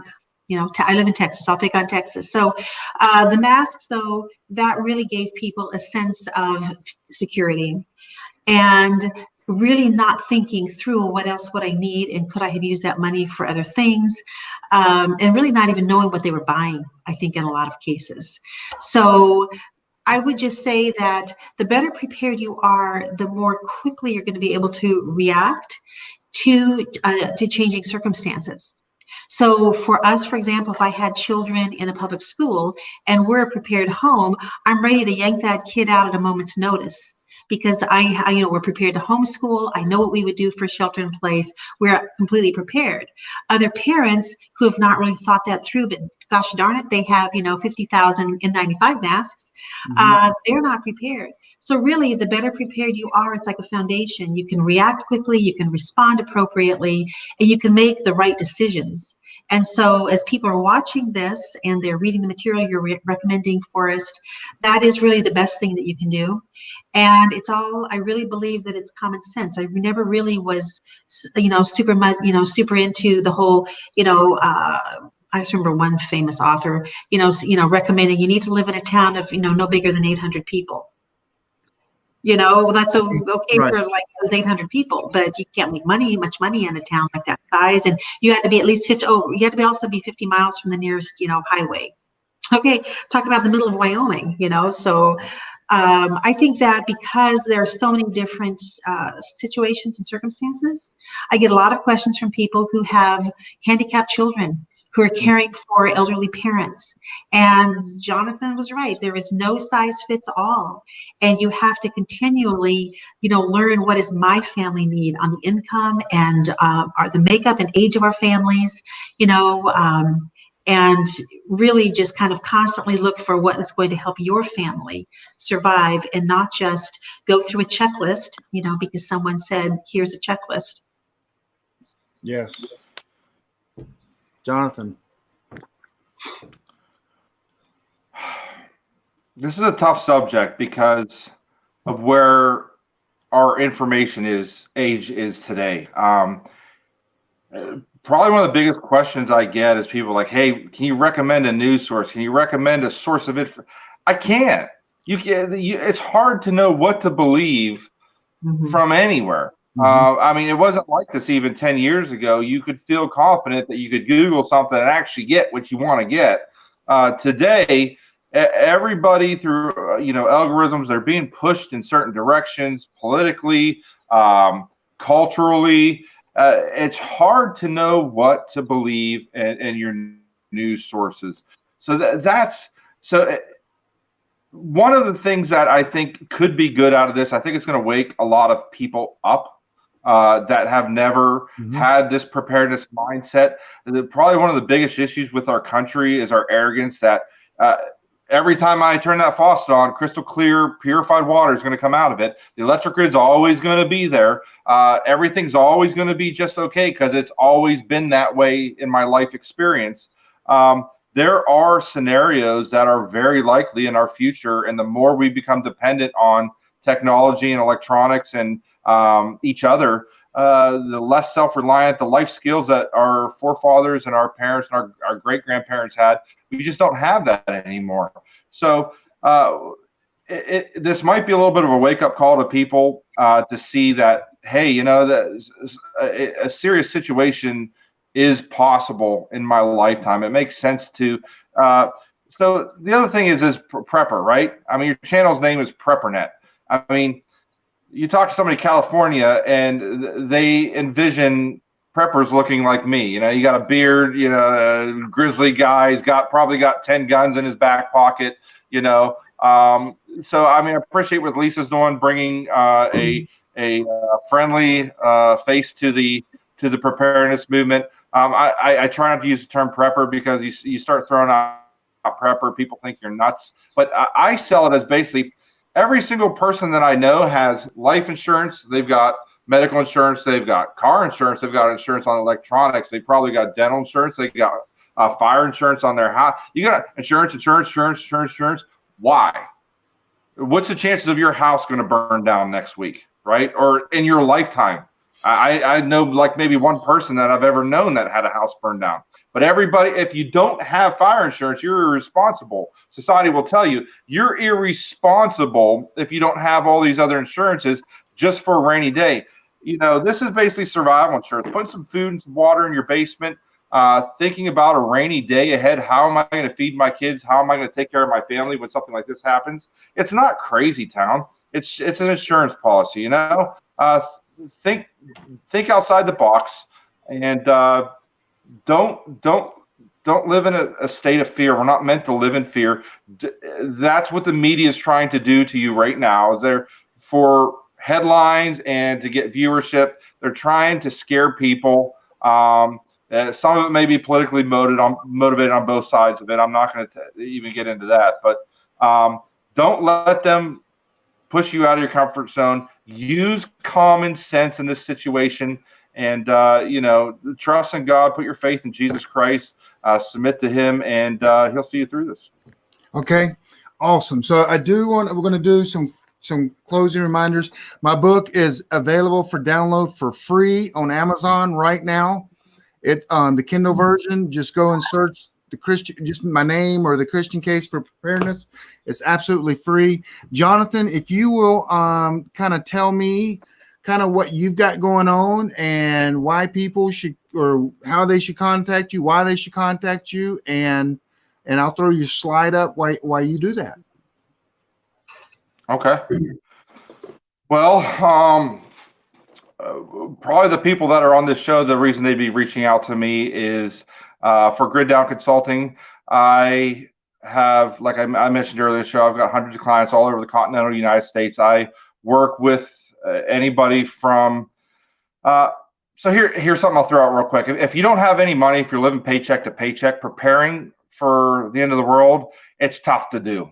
People will tell you, you know, it's easy. But, you know, if you want to get serious about, you know, hard times that are coming, you got to put some kind of, you got to put some money into this. You know, anybody that tells you you can do this for free, you can't. If you're looking to build an off-grid survival retreat, there's a lot of things that you're probably overlooking. One of the big things is location. If you buy the wrong location for an off-grid survival retreat, that's probably one of the bigger things that I see is that, you know, I show up and rule number one is if you can see your house or your cabin from the road, you're just wrong. You gotta get tucked away. I do not subscribe to building fortresses. You're not going to see moats and alligators with me. All of my properties that I build and design, they look like any other cabin. There's lots of security features built in. I believe in living to fight another day. I don't believe in building the Alamo because it'll end that way. So, yeah, I don't know. If you want to reach out to me, my website's Grid Down Consulting. That was real convincing, wasn't it, for us? If you want to reach out to me, my website's griddownconsulting.com. You can go to the contact me section and shoot me a line. I'd be happy to chat with you about what you have on. And I'll be at the Heritage, you know, short of this thing breaking out, the Heritage, what is it? The Heritage Life? The Heritage Life Skills, is that right? Yeah, I'll be the keynote speaker. Yep. Yeah. So May 8th through 10th, there on Saturday night. Yep. Go ahead.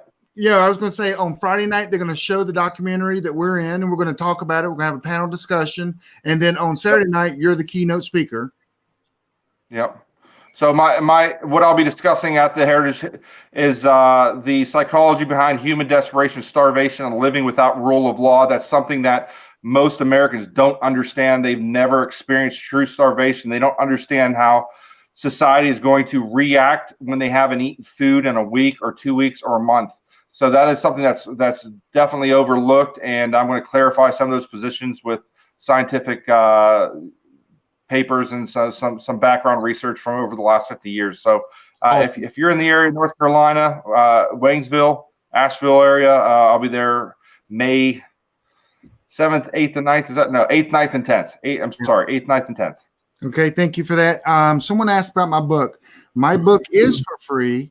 You have to search my name. My name has 2 R's, Forrest, Garvin, Garvin. It's the downloadable version. It's not the hardback. You can get the hardback, and there's also an audio book you could get as well. So it is there. I verified it. And so just if you have a problem, if you email me, I will send you the direct link, or someone will probably post it here in the chat. I have a feeling if they can do that for me.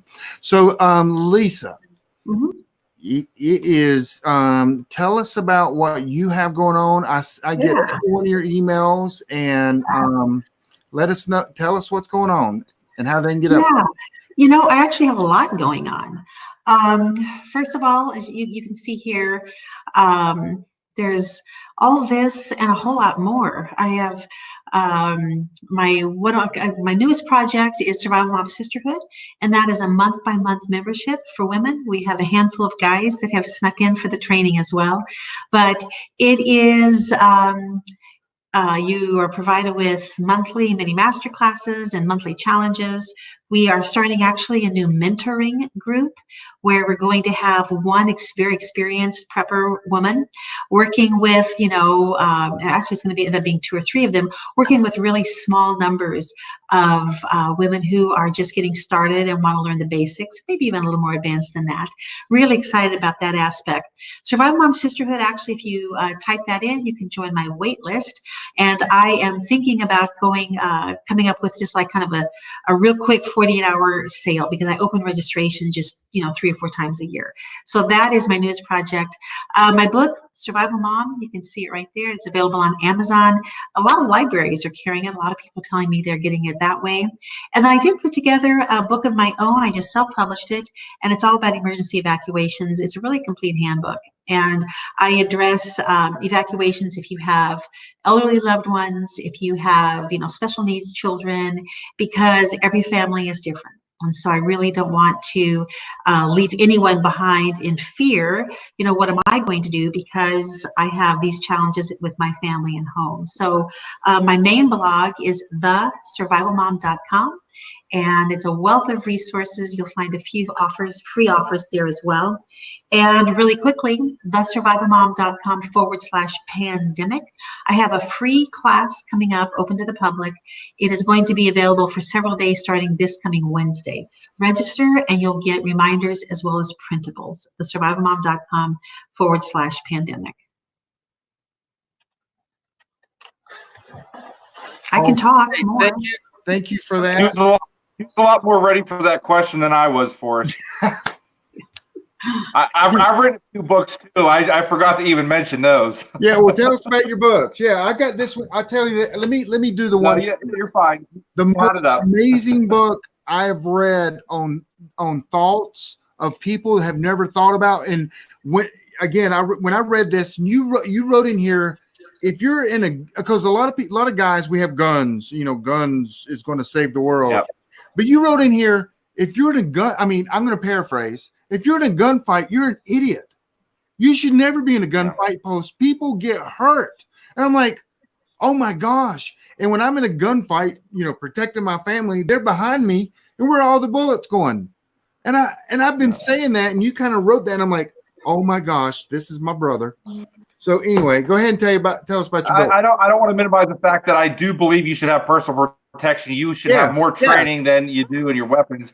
I'm not saying you do not have weapons to protect yourself, but if you're out, most of the prepper fiction out there is all about glorifying the gunfights and the good guy going out there and he kills everybody, and They never talk about the psychological ramifications of getting in gunfights, and people on both sides do get shot. You're not going to just shoot them and they don't shoot you. So yeah, I mean, my advice is to avoid gunfights like the plague at all possible. Yes. So, but here I got your books on the screen. Go ahead and you can and mention that. I got Survival Theories, a full-length preparedness guide. How to survive the end of the world on a budget. Again, you can't do it for nothing, but I do give recommendations on. One thing you need to understand about me is I am not. There are different types of quote preppers and people that write about prepping. If you're putting food in a couple cases of MREs in Florida for the next hurricane, I don't really consider that preparing or being preparedness. I think that's common sense. If you live in Florida and you don't have some food and water in your basement, you're not very bright. Yeah, I lean more towards, I believe, a long-term grid down collapse. I make the case in the first part of my book is coming. I can almost assure you it's going to happen in anybody that's watched probably your lifetime. I'm not going to say it's going to happen next year or 5 years from now, but it is going to happen at some point in our future, and there's serious ramifications from that if the food infrastructure shuts down.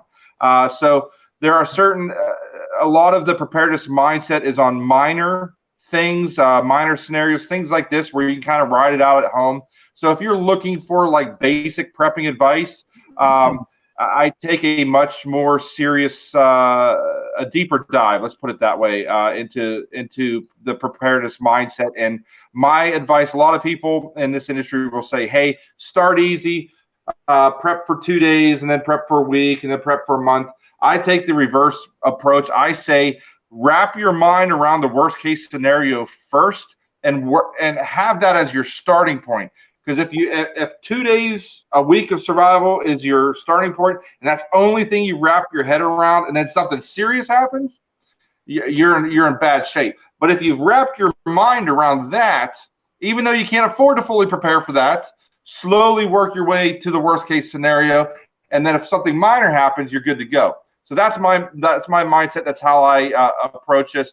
I have the fictional series, A Story of Survival, The Aftermath, and New Beginnings. I co-authored the book alone with a female author, Christina Hollerman, which happens to be my sister. She's a much better author than me, but there's a pretty big lack of preparedness fiction from a female perspective. So that's where that book came in. I'm working on a whole nother series that I've got coming out here in the very near future, Survival Theory 2. I'm hoping to release before May, before this event, but I'm also burning the midnight oil on that too. I've got a couple other projects, but yeah, that's my books in a nutshell. That's the direction I come from. And again, I wish everybody luck. Don't do this stuff in fear. Keep a level head around what you're doing. Don't panic. Make wise decisions. Make a decision. Don't waffle. Make a decision, and then follow through with that with action. So awesome. Hey, thank you so much, Lisa and Jonathan. This has been great. I'm telling you, this was awesome. I'm back here as kind of as a fan of both you guys, going, yeah, this was good content for people. I do want to remind people tomorrow night is Sam Kopler from Forward Observer. He actually stuck his head in and posted a few things, and he's all about intelligence gathering and getting information around and area assessment. He also, tomorrow night, we're going to talk about the financial. He's going to talk about the financial things down the line that could affect America. And then we got John Jacob Schmidt, which he's a patriot. He has an emergency communication network for all of the United States and with his Amron team. And then you can see on Sunday, our schedule. So we're only going to do this probably maybe for 7 nights. We're going to maybe end it with Scott Hunt, which is a big, he's an engineer. They intimidate me, but I will come up with engineer type questions, I guess. So anyway, thank you for joining us. Share this with your family and friends so they can get this. They're not be scared. They can get the knowledge and learn. Go check out Jonathan's books, his website. Go check out Lisa, the survival mom, and everything that she's doing. Join PrepperNet. Send us millions of dollars, because that's why we do this, is to get filthy rich. Oh, wait. Okay, we don't. Okay, so we do this because we love you guys and we care about our nation and we care about you guys. So you guys, thank you guys. Thank you, Jonathan, Lisa. You guys have a good evening. Everyone out. Peace out.